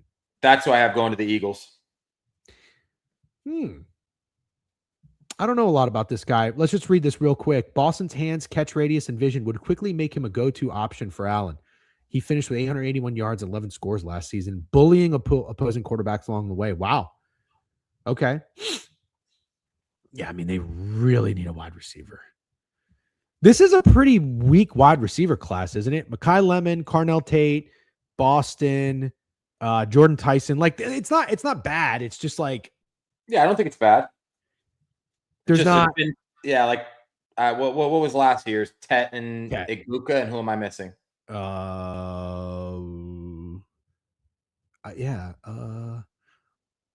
don't know. Tet, Igbukah. But real quick, if Tet was in this class, he'd be the first wide receiver, like hands down, right? I would say yes. Yeah. Okay, I would too. Ooh, this is Matthew good. Golden. Yep, that's it. I love these next two picks are really good. Caden Proctor to the Niners. They need an offensive tackle. You got Trent Williams getting old, 38 by week 1. Love that. Also, Houston Texans, Jadarian Price. I know I'm going to sound like Biev. I know I'm going to sound like Prime. I am telling you right now, Jadarian Price is a motherfucking dog. Steak collab. Absolutely love it. Absolutely Steak love knows it. ball. I've always said it. Listen, he is Kyron Williams-ish. Kyron Williams is a bad motherfucker. They play hard. They're nasty. Jadarian Price is that dude. Love that pick. I think he's better than Kyron Williams. How about that for a take? Wow. Okay. Yeah. Los Angeles Rams 29, Blake Miller, offensive tackle, Clemson. Rob Havenstein retired, and Warren McClendon Jr. is entering the final year of his deal. Okay. Broncos at 30, Emmanuel McNeil Warren, safety, Toledo. Yeah. I have them taking Kenyon Sadiq, the tight end from Oregon. Oh, nasty pick if they do. If he falls. Love that. The Broncos need to get Bo some more weapons. I like that. Yep. Mason Thomas going 31 to the Patriots. Outside linebacker for Oklahoma. Respectfully, and I mean this as respectfully as you can mean something, if the Patriots don't draft an offensive lineman, I would literally lose my fucking shit if I was Drake. Okay, fair. And then the Seahawks getting Avion Terrell from Clemson, who you've had before. I'll say no to that as well. They need defensive linemen more than they need secondary. So let's talk a couple more stream streaks. By the way, Glizzy McGuire, unbelievable name. Unbelievable name. Oh my 10 out of 10 name, Glizzy McGuire. Oh my God. Glizzy McGuire 13. It's a W board review. Appreciate you. Burkzilla 9. Burkzilla with a three stream streak. All right. Let's talk just quickly, and then we'll take a piss break, and then we'll talk college basketball tonight, little NBA as well. What do you want? 3 players. Let's talk Kirk. Let's talk AJ Brown. Let's talk Max Crosby. Let's just get it over with. Kirk Cousins. Where do you think the best destination for him is? And I have heard rumblings of Minnesota, but I'm not trying to bust your balls or fuck with you about that. I don't think that's going to happen. Let's pretend it doesn't happen. Where do you think Kirk Cousins should go? There's nothing that would make me more unhappy. I don't even know. I might boycott next season if Kirk Cousins is the Minnesota Vikings quarterback. I will literally lose my mind. I don't blame you. So angry. Where do I think is a good spot for Kirk Cousins? The couch. At home. Kirk Cousins sucks. He sucks. He's a professional fucking bag getter, and I respect him for that, but he fucking sucks. He's old. He's washed. He's injured. He's cheesy. I'm fucking tired of Kirk Cousins. I wouldn't be excited about him if I was any team in the NFL. But if you're putting a gun to my head, I'll go with the Arizona Cardinals. Yeah. I saw somebody say that in chat. Fuck Kirk Cousins. Yeah. I think Kirk would do great in the booth. I wouldn't mind if he just said fuck it. Like, he's got enough money. What does he have to prove? I don't want to listen to that motherfucker talk either. Yeah, I don't want to hear Kirk talk about himself. How about this? Kirk can go in the booth, but it can only air to people in the Midwest. That's it. Yeah. Okay. Fine. Fine. How about AJ Brown? Yeah. AJ Brown. This is the interesting thing. So when I was listening to Diana Rossini talk about this, she brought up, and it is true, like Howie, the GM of the Eagles, is a guy that's going to do what's best for the Eagles. And I do what I think when people say that, it's like, you're not just going to appease the player. Like, if a player wants out, fine. It's like, no, if keeping you on our team is best for our team, like, we're going to find a way to make it work. I could actually see that happening, but I also too, I just think that this is not a one-off thing. I think there's really some like deep rooted issues with AJ Brown and the Eagles. And I you know what I think it is? If you were to get AJ Brown like at a bar, a couple drinks in, I think this is what he'd say. Jalen Hurts fucking sucks. That's what I think he would say. I think AJ Brown is just going to say Jalen Hurts fucking sucks, or he'd be like, we can't find a fucking offensive coordinator, and I'm tired of just promoting Nick Sirianni's buddies because they're doing obviously him and fucking Big Dom, who I'm not going to say anything bad about because he might be in the Italian mafia. He might just want to go. So let him. He might want to go, but I bet you I think, unfortunately, he's going to stay. I don't think it's the right decision, but I do think Kevin Patullo is the scapegoat. I think they have bigger issues. I can't put all the blame on Kevin Patullo, but I think he's going to be the scapegoat for this year. And you do have to remember, like, they won the Super Bowl last year. So it's got to be pretty easy to sell AJ Brown. Like, hey, man, it's not all bad. We had a bad year. The guy who was calling the plays is gone. We fired him. We're going to have a better year next year, just like the year we had last year where we won the Super Bowl. Because the problem is the Eagles can't afford to lose him. Devonta Smith cannot be your wide receiver number one. And I don't even know the other wide receivers on the Eagles. That's why I have him picking one in the first round. I know a lot of people disagree with that. I don't know what other receivers are free agents out there, but I actually think the Eagles are going to do what they have to keep him. I don't think he should stay. I think he should go to the Buffalo Bills. And I think we could watch Josh Allen take in another disgruntled star receiver and go crazy with him. I think Josh Allen and AJ Brown would go insane. But I do think if I had to pick right now today, he'd probably stay on the Philadelphia Eagles. I think like maybe like the Raiders would be kind of cool. You know, they need a serious wide receiver. They need a good wide receiver. AJ Brown seems like kind of guy who would. Is that where he? Yeah, I don't think. Yeah, actually, I'll say no. Absolutely not. AJ Brown is a horrible receiver to bring in for your rookie quarterback. Okay, all right, you're right. You know what? The Raiders should get like Mike Evans if Mike Evans is going to leave. That's a much better one. I fuck with Mike Evans as a teammate way more than I fuck with AJ Brown. Can we get some X random to a tissue here? So we're not gambling here today, just talking about stuff that's irrelevant right now. Motherfucker, it's a 2-hour show on February 26th on a Thursday. We're talking some fucking NFL. Put on any other goddamn show right now on television, on YouTube, on wherever you find your fucking sports media. Fucker. Cook him, dude. And I said 17 fucking times what we're going to do today. I'm sorry you weren't here to listen. You could just stroll in at 11:20 and not listen. I said we're going to get to the goddamn board. Pay attention. Fuck. Thank you.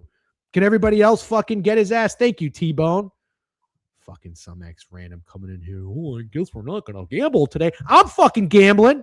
I'm going to gambling. I bet you got fucking a cucumber down your ear. I don't know why I said that. It was a horrible insult. Bro's got a fucking cucumber in his ear. You know what I thought of? Jay Thorpe or Curdy Flirty said Jeff eats with an eggplant emoji for breakfast. And I thought about an eggplant. So I was like thinking I was going to say like a dick in your ear, but then I was like, let me try to make it PG. That was a horrible insult. Yeah. Oh, cucumber. I should have stopped while I was ahead. All right. Last one, Max Crosby. I've already said it. I would trade 4 first-round picks for Max Crosby. Go fucking full Desmond Bane. I want Max Crosby on my team. But apparently the Raiders aren't going to trade him. Stupid. He's already pissed off, Rossini was saying, because of how they handled his injury situation last year. I get it. They want to tank. Don't risk injury. Don't let him play. But he's like, dude, I'm here through thick and thin. It could be 1-16. Doesn't matter. I want to play football. I love football. He's pissed. He didn't go to Clint Kubiak's press conference. You trade him, or do you try to make it work? And if you trade him, I guess you maybe try to make it work if you think Fernando Mendoza will immediately be good and you can compete next year. If he goes somewhere, I will say the Detroit Lions. He seems like a Detroit guy to me. So, they said the Ravens maybe. Also could see that for sure, but I picked Detroit over the Ravens. Yeah. Okay. I like that.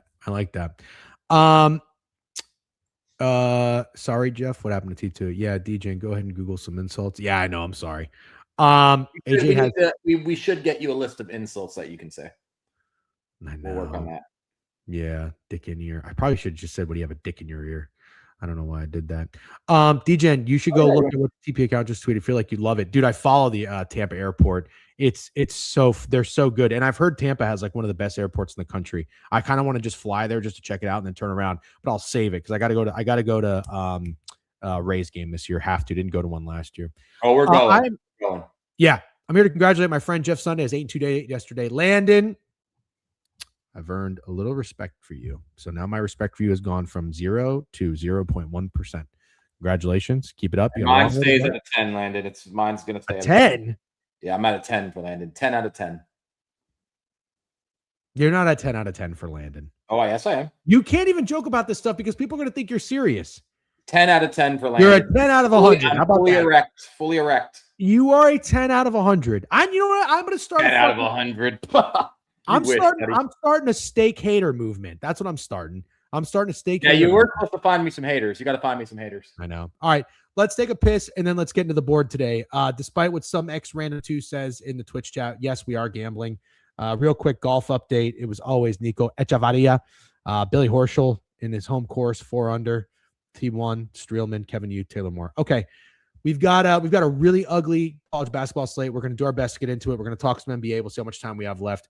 Hockey tonight. All right, quick piss break. Steak, you're probably not going to pee because apparently you just don't pee anymore. Are you taking medication for that?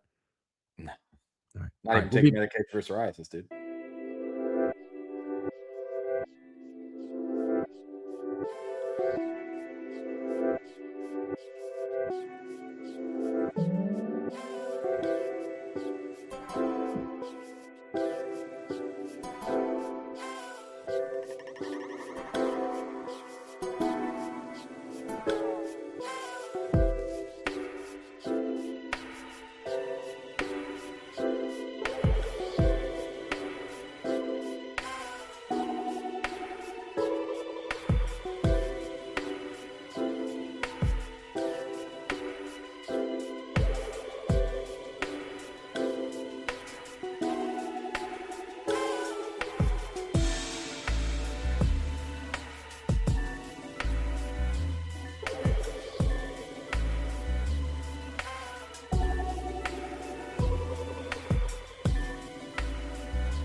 Wow, this guy just doesn't pee anymore. Must be nice.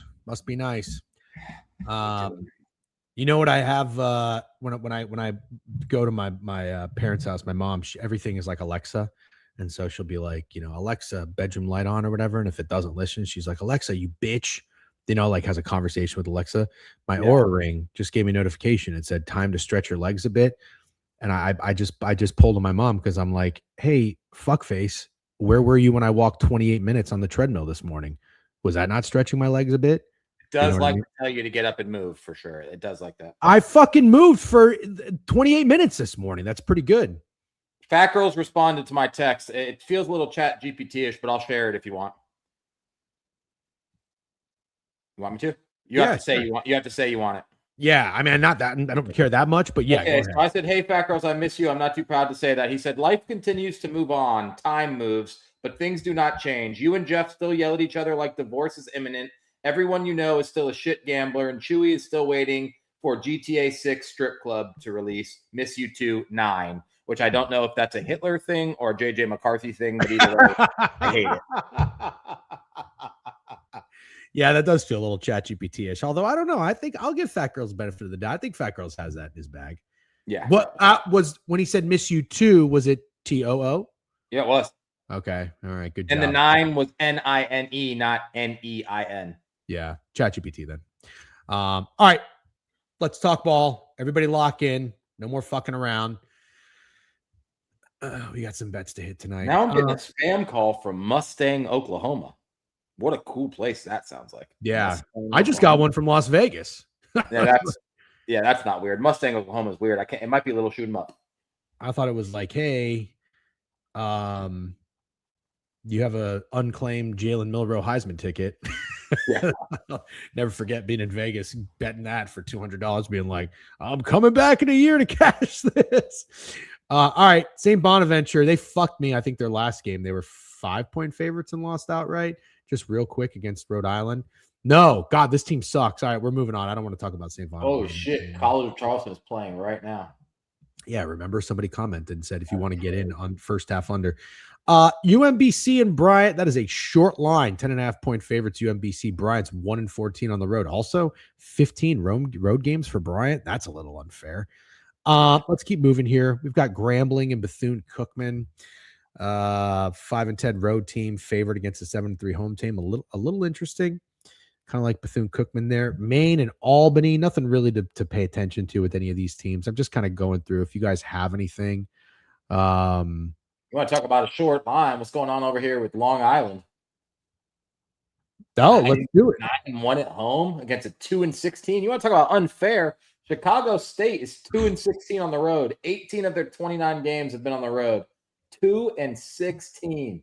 Long Island, 10 home games, 9-1 at home. They're 11.5-point favorites. No. Do you think 11.5 is short? Kinda, yeah, I do.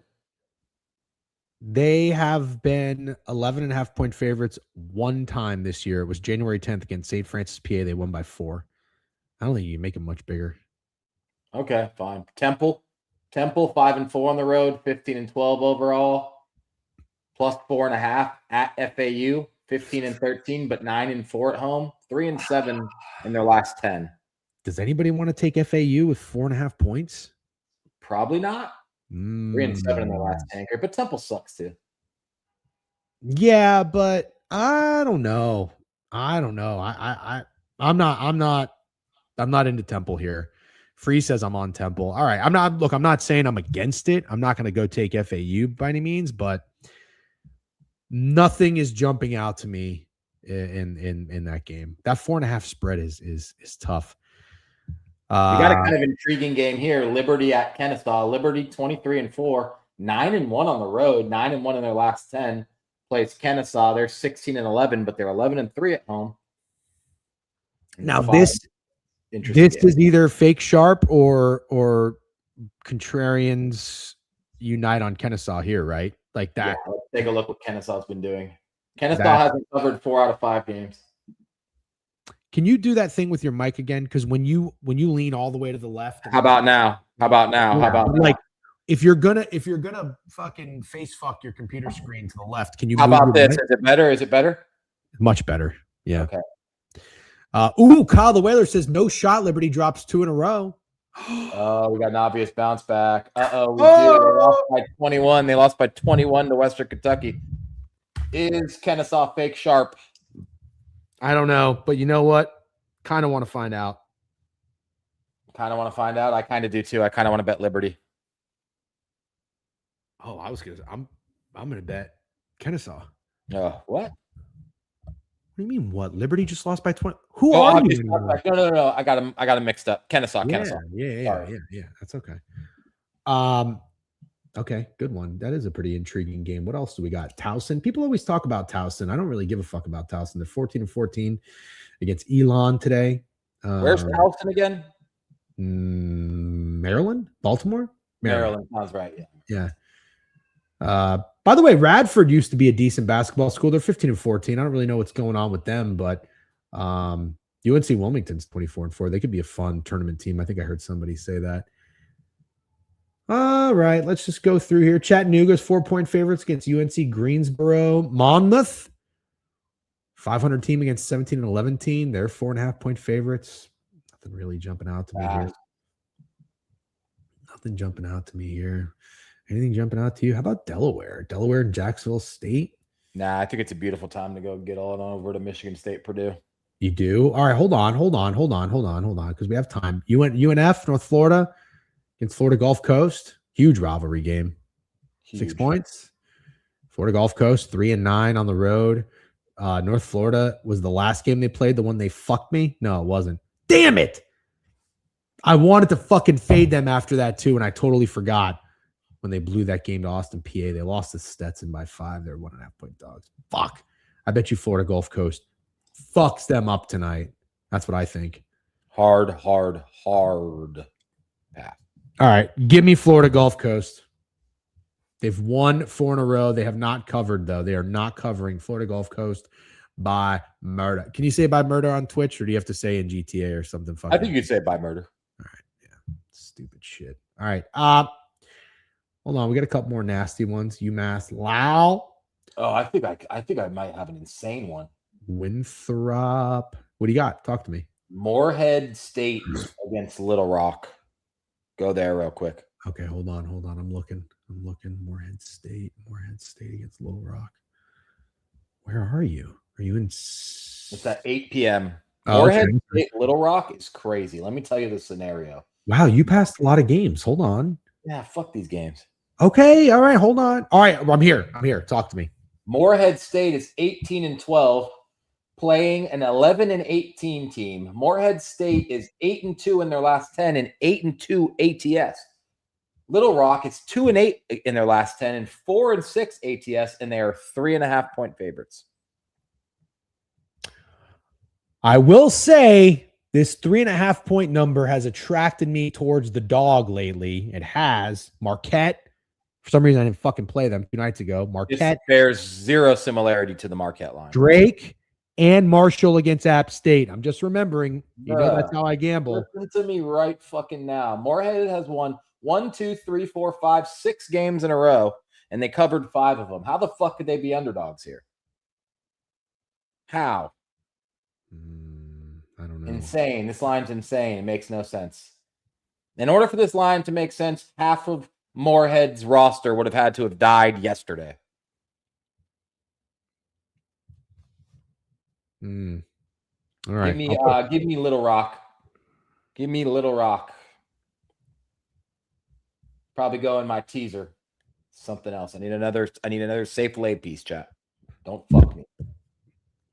You could. Are you taking greasers over? No. Is Biev back or? I banged one yesterday. No big deal. Providence, Iowa, sweat free. Didn't even have any sort of perspiration or whatever you call it even reach my brow. Sweat free. Couldn't have been. You weren't sweating when Iowa was down 16-2? Nah, way too early in the game for sweating. That's what I'm saying though. All right. I'm kind of with you. Denver, Oral Roberts. No, thank you. RIP Oral Roberts. It used to be a proud small basketball school. Yeah, but to be fair, Oral Roberts should be bigger dogs here. 2-8 in their last 10. They're 7-22 overall. 4 short. I'm not betting that one, but it is short. I'll put Oral Roberts on here if you like it. Well, no, you're right. It is short. I'm just gonna. These aren't bets. I'm just making notes. I'm going to stew on it for a little bit. I'm going to wait to get a worse number like Drake yesterday. Wow, there's more interesting games than I thought. I apologize for interrupting, but St. Thomas. Listen, you got to fucking do better about this. You give me bad intel going in. This is terrible. This is like, hey, man, we only need F2, F-22 fighter jets. There's only like fucking 3 bunkers. We'll bomb them in and out. And then we get in there and there's 100 fucking, the Patriot missile defense systems, and then bam, bam, bam, bam, bam. We're up against it 25 minutes. And now you give some ex-random guy 2 legs to stand on when I said he had a cucumber in his ear with a horrible insult getting made fun of. Pretty interesting game here with St. Thomas, Minnesota, and North Dakota State. North Dakota State +4. That's what you like. 23-6, 9-1 in their last 10, 7-3 against the spread. At St. Thomas, Minnesota, I have a feeling that's probably close to where Biev lives. They are 21-8, 12-1 at home, and 6-4 in their last 10, 5-5 against the spread. I feel like this might be a decent basketball game. Okay, you might be onto something. I don't know who I want to bet though. I know. Well, let's talk about it. You want to bet St. Thomas, I think. St. Thomas is coming off a loss at Denver. Something in my eye. Let's look about North Dakota State. I think North Dakota State. Hold on. North Dakota State coming off a win against UMKC by 40 points. They're coming off 4 wins in a row and 3 covers in a row. No. Okay. Fun game, but do I like anything? Wichita, Memphis. Oh my God. Memphis 1-point favorites against 18-10 Wichita. Memphis is dreadful. 3-7 in their last 10. Wichita's 8-2 in their last 10. You're going to want to take Memphis here, aren't you? Well, it's gross. They've lost 4 in a row, and they didn't cover any of them. It's probably Memphis. I can't do it. 1-3 in a row. It's like, this is kind of pretty simple. Do you want to play this type of spot? Like, are we still in the business of getting this nasty? It's very nasty. I'll answer right off jump and say I don't actually want to. But I think if you play Wichita, you're an idiot. But I don't know if I want to play Memphis. They just might be a dead program. Mm-hmm. And it could definitely be a falling knife type of thing. Mm-hmm. I'll pass. I'll respectfully pass. Yeah, I'm out. I don't want to do it anymore. I'm trying to be a little bit better. 5 years ago, I'd have Memphis on my card. I got to play. Okay. Sam Houston State, 9 o'clock. Sam Houston State, 19-8, 11-1 at home, but only 5-4 and whatever the math is, that 3 ATS. 9-1 in their last 10. FIU, 13-14, 2-9 on the road. But Steak, a week ago, FIU was one of my dogs. They blew it. I don't know if you remember that on the ML. They lost to Liberty. Okay. So they covered as a big dog on the road. The game after that, they win, but they did not cover. 3.5-point favorites. Now they go back on the road. I think you're going to want to take that 6.5 with FIU. Not so fast. Sam Houston State coming off a win, but no cover against Jacksonville State at home. They won by 4. Before that, Middle Tennessee, 3.5-point favorites. Sure, they won and covered, but only won by 8. So they won by 8. They won by 4. Now they got a 6.5-point spread against FIU, who just took Liberty to the last point, the last second. Should have won the game up 5 with 37 seconds left. This is a Sam Houston State skull fuck. Okay. I would have definitely leaned FIU here if you put I know you would have. Bait. Drop it, Danny. Drop the over. Bait. Okay, now we really got to talk about Purdue, Michigan State. Okay, but hold on. That's the only game worth a shit today, right? Yeah, and then we were going to talk NBA. We got 20 minutes left. Do we have a big NBA slate? Enough to talk about. Okay, all right, fine. All right, take me to Purdue, Michigan State. Where is it? 8 p.m. I'm chat. Just so you guys know, though, I'm going to go back and find a dog tonight. Sicko slates are where the dogs bark, and I don't have a big one like last week. Oh yeah, I do. UMass Lowell against Vermont. I like UMass Lowell, and there's another one I like too. And then we'll move on. Sorry, hold on. That's okay. Not Delaware. Not Delaware. I said Delaware, not Delaware. Pardon me. No pardon me. Fuck. You like Chicago State? I don't know. You might be onto something there, but I'm out. Oh, Bryant. And we're gonna take Kennesaw, right?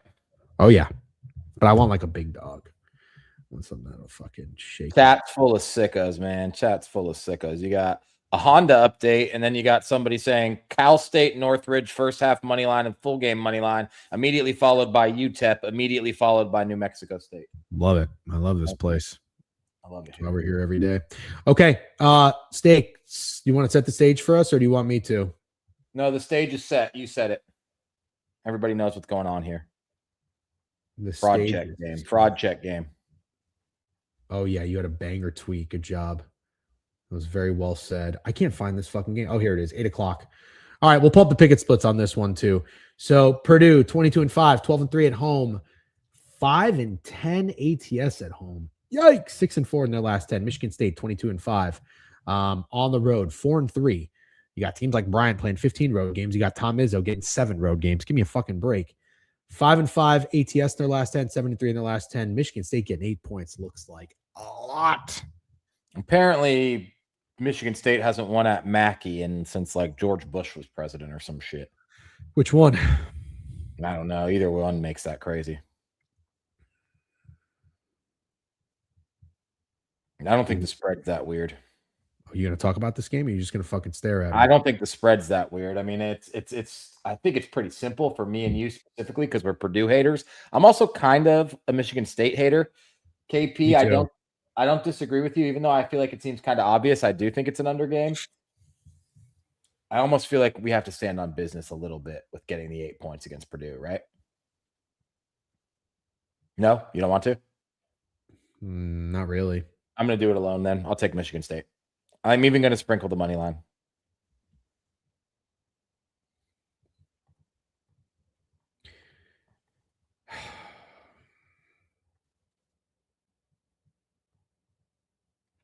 All right, here's what I think.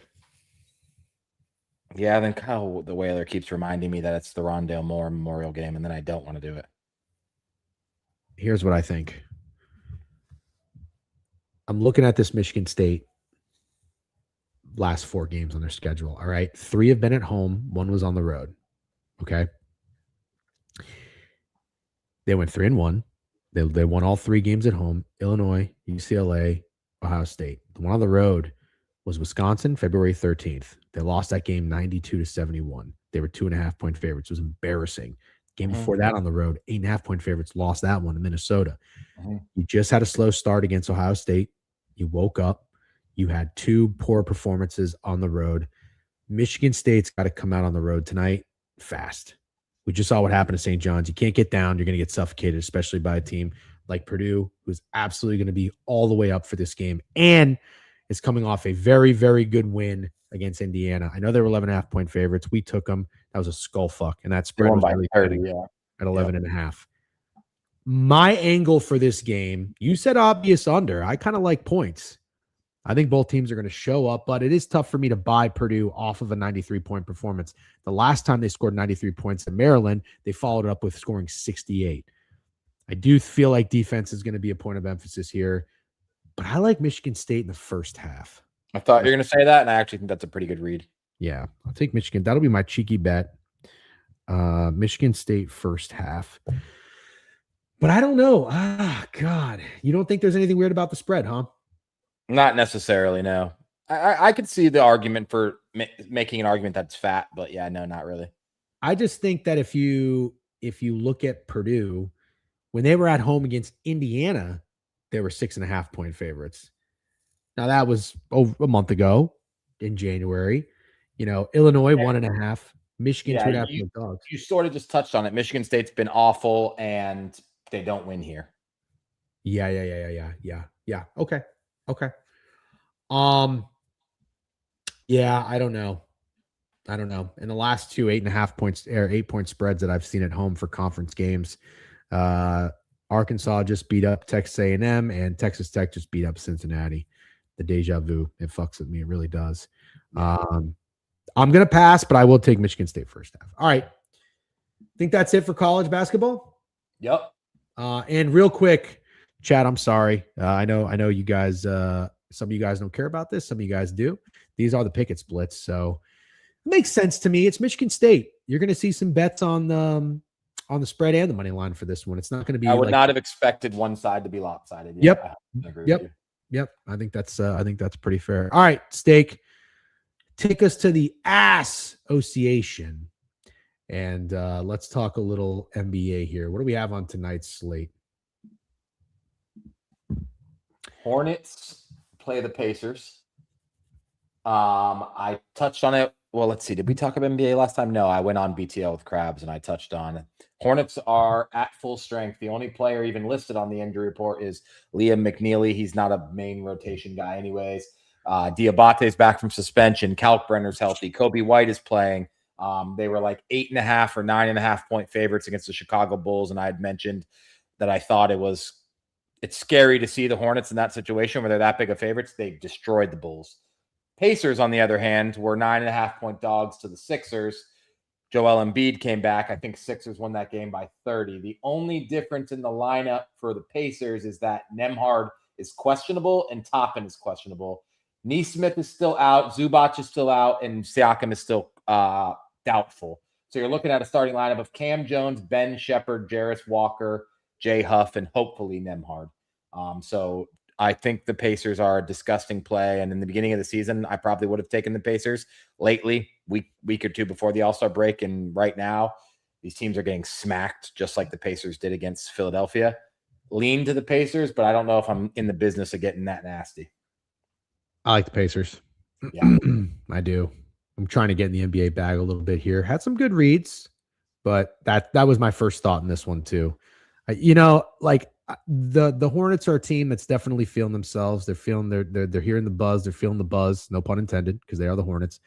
But nice big wins and covers against the Wizards, the Bulls. It's the last game on a 3-game road stretch before you go home and you play the Blazers. I don't know. I could just kind of see them not being all the way up for this one, but they are 28-31. We're getting to the second half of the season. You got to treat every game a little bit more importantly when you're a team like them that's under 500 trying to make a splash. So I don't want to be in the business of fading them and getting too gross, but I would go with the Pacers here. Also got to give kudos, some X random. Not hating at all. Michigan State lost to Ohio State first half. W. Jeff anyway. My bad for the comment too with appropriate too. Good job. Hey, you got a bright future. Good job. way to own it. However, just to clarify, Michigan State losing to the first half to Ohio State was part of my handicap, in case you missed that. They had 2 poor showings on the road and they had a bad start against Ohio State. So I like the emphasis to be on a fast start tonight. Just want to make that clear. Slack packs get fucked. Okay, let's go to the next game. Sixers are 3-point favorites at home against the Heat, 239.5. Pretty high total, but we know Miami plays with fast pace. What do you think about this one? Had a pretty good read on the Miami Heat. They had won 3 games in a row. And then a pretty bad loss to the Bucks with nobody playing. They lost by 11. Something crazy happened in the fourth quarter. They got outscored by like 20 in the fourth quarter. Like I just touched on, Sixers beat the piss out of the Pacers. Joel Embiid is expected to play again. So you got a pretty healthy Sixers team with the exception of Paul George being out for PEDs, which is still hilarious. And then you got the Heat, who I believe have Davion Mitchell questionable and Tyler Hero coming off the bench. I'm going to go with the Heat here. Definitely a play. I definitely like the Miami Heat 100%. All right. I'm going to respect your take on this one. We have gone toe-to-toe and head-to-head before. I'm not scared to go against you, although I don't like going against you. I kind of lean Sixers here, acknowledging that it was square. When I look at the Sixers, sometimes I just see teams do this. They go in slumps and then they get right. The Sixers have lost 4 games in a row, failed to cover in each. And then that big win at Minnesota, 9.5-point dogs, they went out right. They didn't have a letdown game after that. They beat up on the Pacers 135-114 as 11.5-point favorites. Kind of just like them to basically even out that 4-game losing streak where they lost actually 5 of 6 and start to get a little hot. But this is their first game back after playing 3 games on the road. Also, really brutal stretch. They just played a lot of road games recently. So I'll stay away from teams like that. You go ahead with the Heat, and I wish you the best. Sure. Hawks, I think CRJ Dixon said Norm Powell's questionable. I'm not seeing that, but if he is, it says here he's playing. Okay. Hawks 10.5 against the Wizards. That looks a little short, doesn't it? Well, it is short, and I think it's because Jalen Johnson and Nah are both questionable. They did just play, and the Hawks beat the shit out of them, but they were at full strength. So if this is the line with Alexander Walker and Jalen Johnson playing, it is absolutely a short line, but I think we should wait and see. Okay. All right. No beef with that one. I'm gonna respectfully pass. Rockets and the Magic. You going to this game? No, I'm not. I am going to Pistons Magic on Sunday, though. That'll be fucking sweet. Sunday NBA games are kind of fun. 6 p.m. I feel like it's a real good time. Have a couple drinks, go home. Yeah. Respectable hour. I don't mind a 3:00 afternoon game, a little like matinee either, but so I don't know. That's fun. All right. So Rockets 3-point favorites against Orlando. I mean, Orlando, what a road trip they had. Won 3 of 4. Only loss was in overtime against the Suns. Heartbreaking loss, but they bounced back. This is grit. This is what the team needs. Desmond Bane talked about it. He said in a press conference that this happened to him with the Grizzlies, and it felt like it was kind of the backbreaker of their season. Paulo stepped up, 36 points. I am not him not having the game-winning score, but them winning in back-to-back similar fashions against the Clippers and the Lakers was very, very impressive. First game back after a 4-game road trip does concern me. They did have 1 day off. The Rockets seem to be rolling. Are they on a back-to-back too? Because I believe I just wrote up Reed Shepard. They played the Kings, if you want to call it that. They played the Kings. They're looking pretty good since the All-Star break. How about me for nailing a big favorite, dude? Nailed the Rockets. Ass Rockets. That shit was sweat-free. Good job. Yep. I don't get this. Amen is questionable and Jalen Suggs is questionable. If you're going to bet on this game, I think you should at least see if those 2 guys are going to play. Okay. Here's my question real quick. Paulo's been playing really well. Hot dude alert? I'm not betting money. I'm not. The only thing I bet Paulo to do is triple doubles. Okay. Then the other thing I'll tell you, I don't know if Kevin Durant's going to play, but remember we did say he's a guy we would probably play PRA. I don't know if he went over last night. I don't know what his PRAs usually are, but he was at 29 total. I don't know if he went over either, but Sengun had like 50 PRA, so that kind of makes me think Kevin Durant. Well, I'll be right back. I got to get my door. Okay. Okay. Yeah, no problem. All right. I'll take over for a second. I don't know this question. I'd love to give you an answer, but I don't know what that means. Who gave first half under in Charleston? Now I'm homeless. GG's. I don't remember. But I do want to say, I think that Kevin Durant could have a big night tonight. I love Sengun. I think he's like sneakily like one of my favorite players in the NBA. That's not on the Orlando Magic, but Wendell Carter's been pretty good. So I don't know. I like Wendell Carter defensively. I'm not going to touch that. I'd probably just square up Reed Shepherd at 7 threes yesterday if you want to ride him. We're in the business of riding hot dudes. We're not fading hot dudes anymore. Don't forget that. All right. But I'll probably go ahead if Steak is on board with it. I'd probably just sack up and take Kevin Durant PRA for him to have a big game. 100% on board with that. 100%. All right. I went to go play him yesterday too, but his props weren't up. I guess they weren't sure if he was going to play. All right. We got some more games here tonight. Steak. Let's go. Your favorite, the Brooklyn Nets, 12.5-point dogs at home against the Spurs. Anything you're touching here? I know. Okay, listen. I know I should stop betting on the Brooklyn Nets, and I will. I'm going to stop betting on the Brooklyn Nets, but I just want to be honest. I don't want to stop betting on the Brooklyn Nets. It feels like that meme, where the guy's got the little pickaxe and he's almost at the diamonds, but he turns around. You know what I'm talking about? Of course I do. Yeah. I'm going to actually make that meme, but it's going to be my face with the little pickaxe, and it's going to say, like, don't stop betting on the Brooklyn Nets, because I really don't want to stop. I feel like they're going to start covering, but I just can't afford it anymore. I simply cannot afford it. Sometimes you know what the guy at the door was here to do? What? Repossess my microwave. Repossess? I'm joking. Dude. Oh, Jesus. I was like, what, did you fail to make your payments or something? Dude, fun fact, your face was disgusted. I was like, what's going on here? You have been losing money on the Nets, and now we're talking about your microwave getting repossessed. I ordered a toaster, by the way. Big move for somebody who lives in a 1-bedroom apartment in New York City. That's you don't have room for toasters. I don't have room for air fryers. Don't ask me if I have one. I don't have room for it, but I've been making a lot of toast lately because I need the carbs. There's a lot of energy that this requires doing 2-hour shows every weekday. So had a little Avo smash this morning. Been doing the yogurt and protein. How about you? Yogurt protein bowls? Oh, it's such a cheat code. Absolute cheat code. It's the crazy. Best. Yeah, I haven't really been having protein shakes. So a couple of blueberries, some walnuts, some sliced bananas. Okay, listen. Sometimes I like to put up myself in the shoes of a hater and a troll and think, what would I think about these guys if I'm watching and listening to their show? Are they good? Are they fun? Are they entertaining? Are they obnoxious? Are they stupid? Are they bland? Are they boring? Do they not know ball?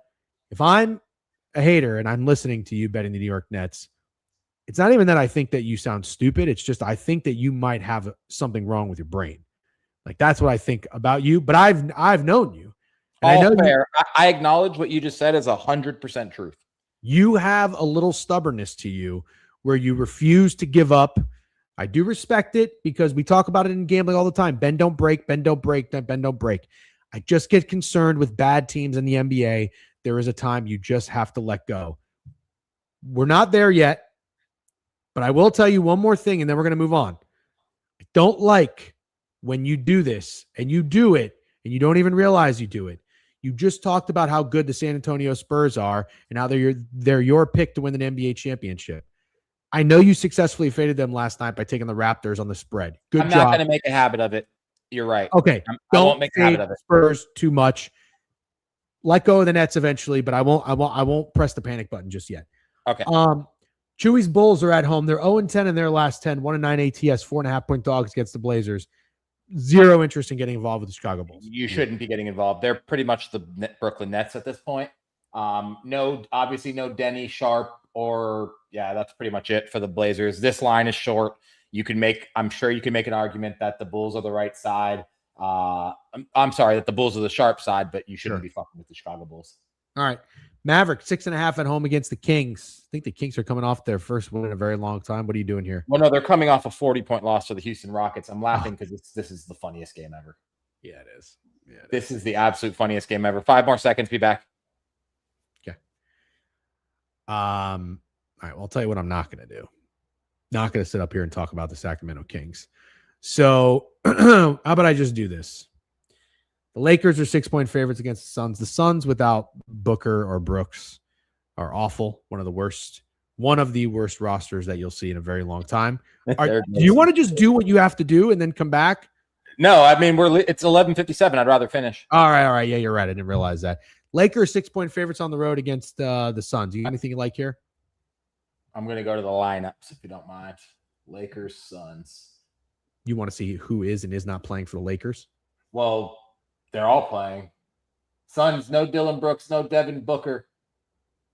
Colin Gillespie, Jalen Green, Grayson Allen, Royce O'Neal, Mark Williams is a disgusting starting lineup. They've scored 81 and 77 points in back-to-back games, I think. I know, but here's the thing. There's so many shitty teams in the NBA. Like, if you're going to bet on the NBA, you do have to take some nasty teams.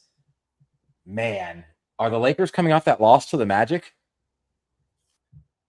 Have to be, right? I might have to play the Suns, bro. No way. I might have to play. All right, I kind of like it.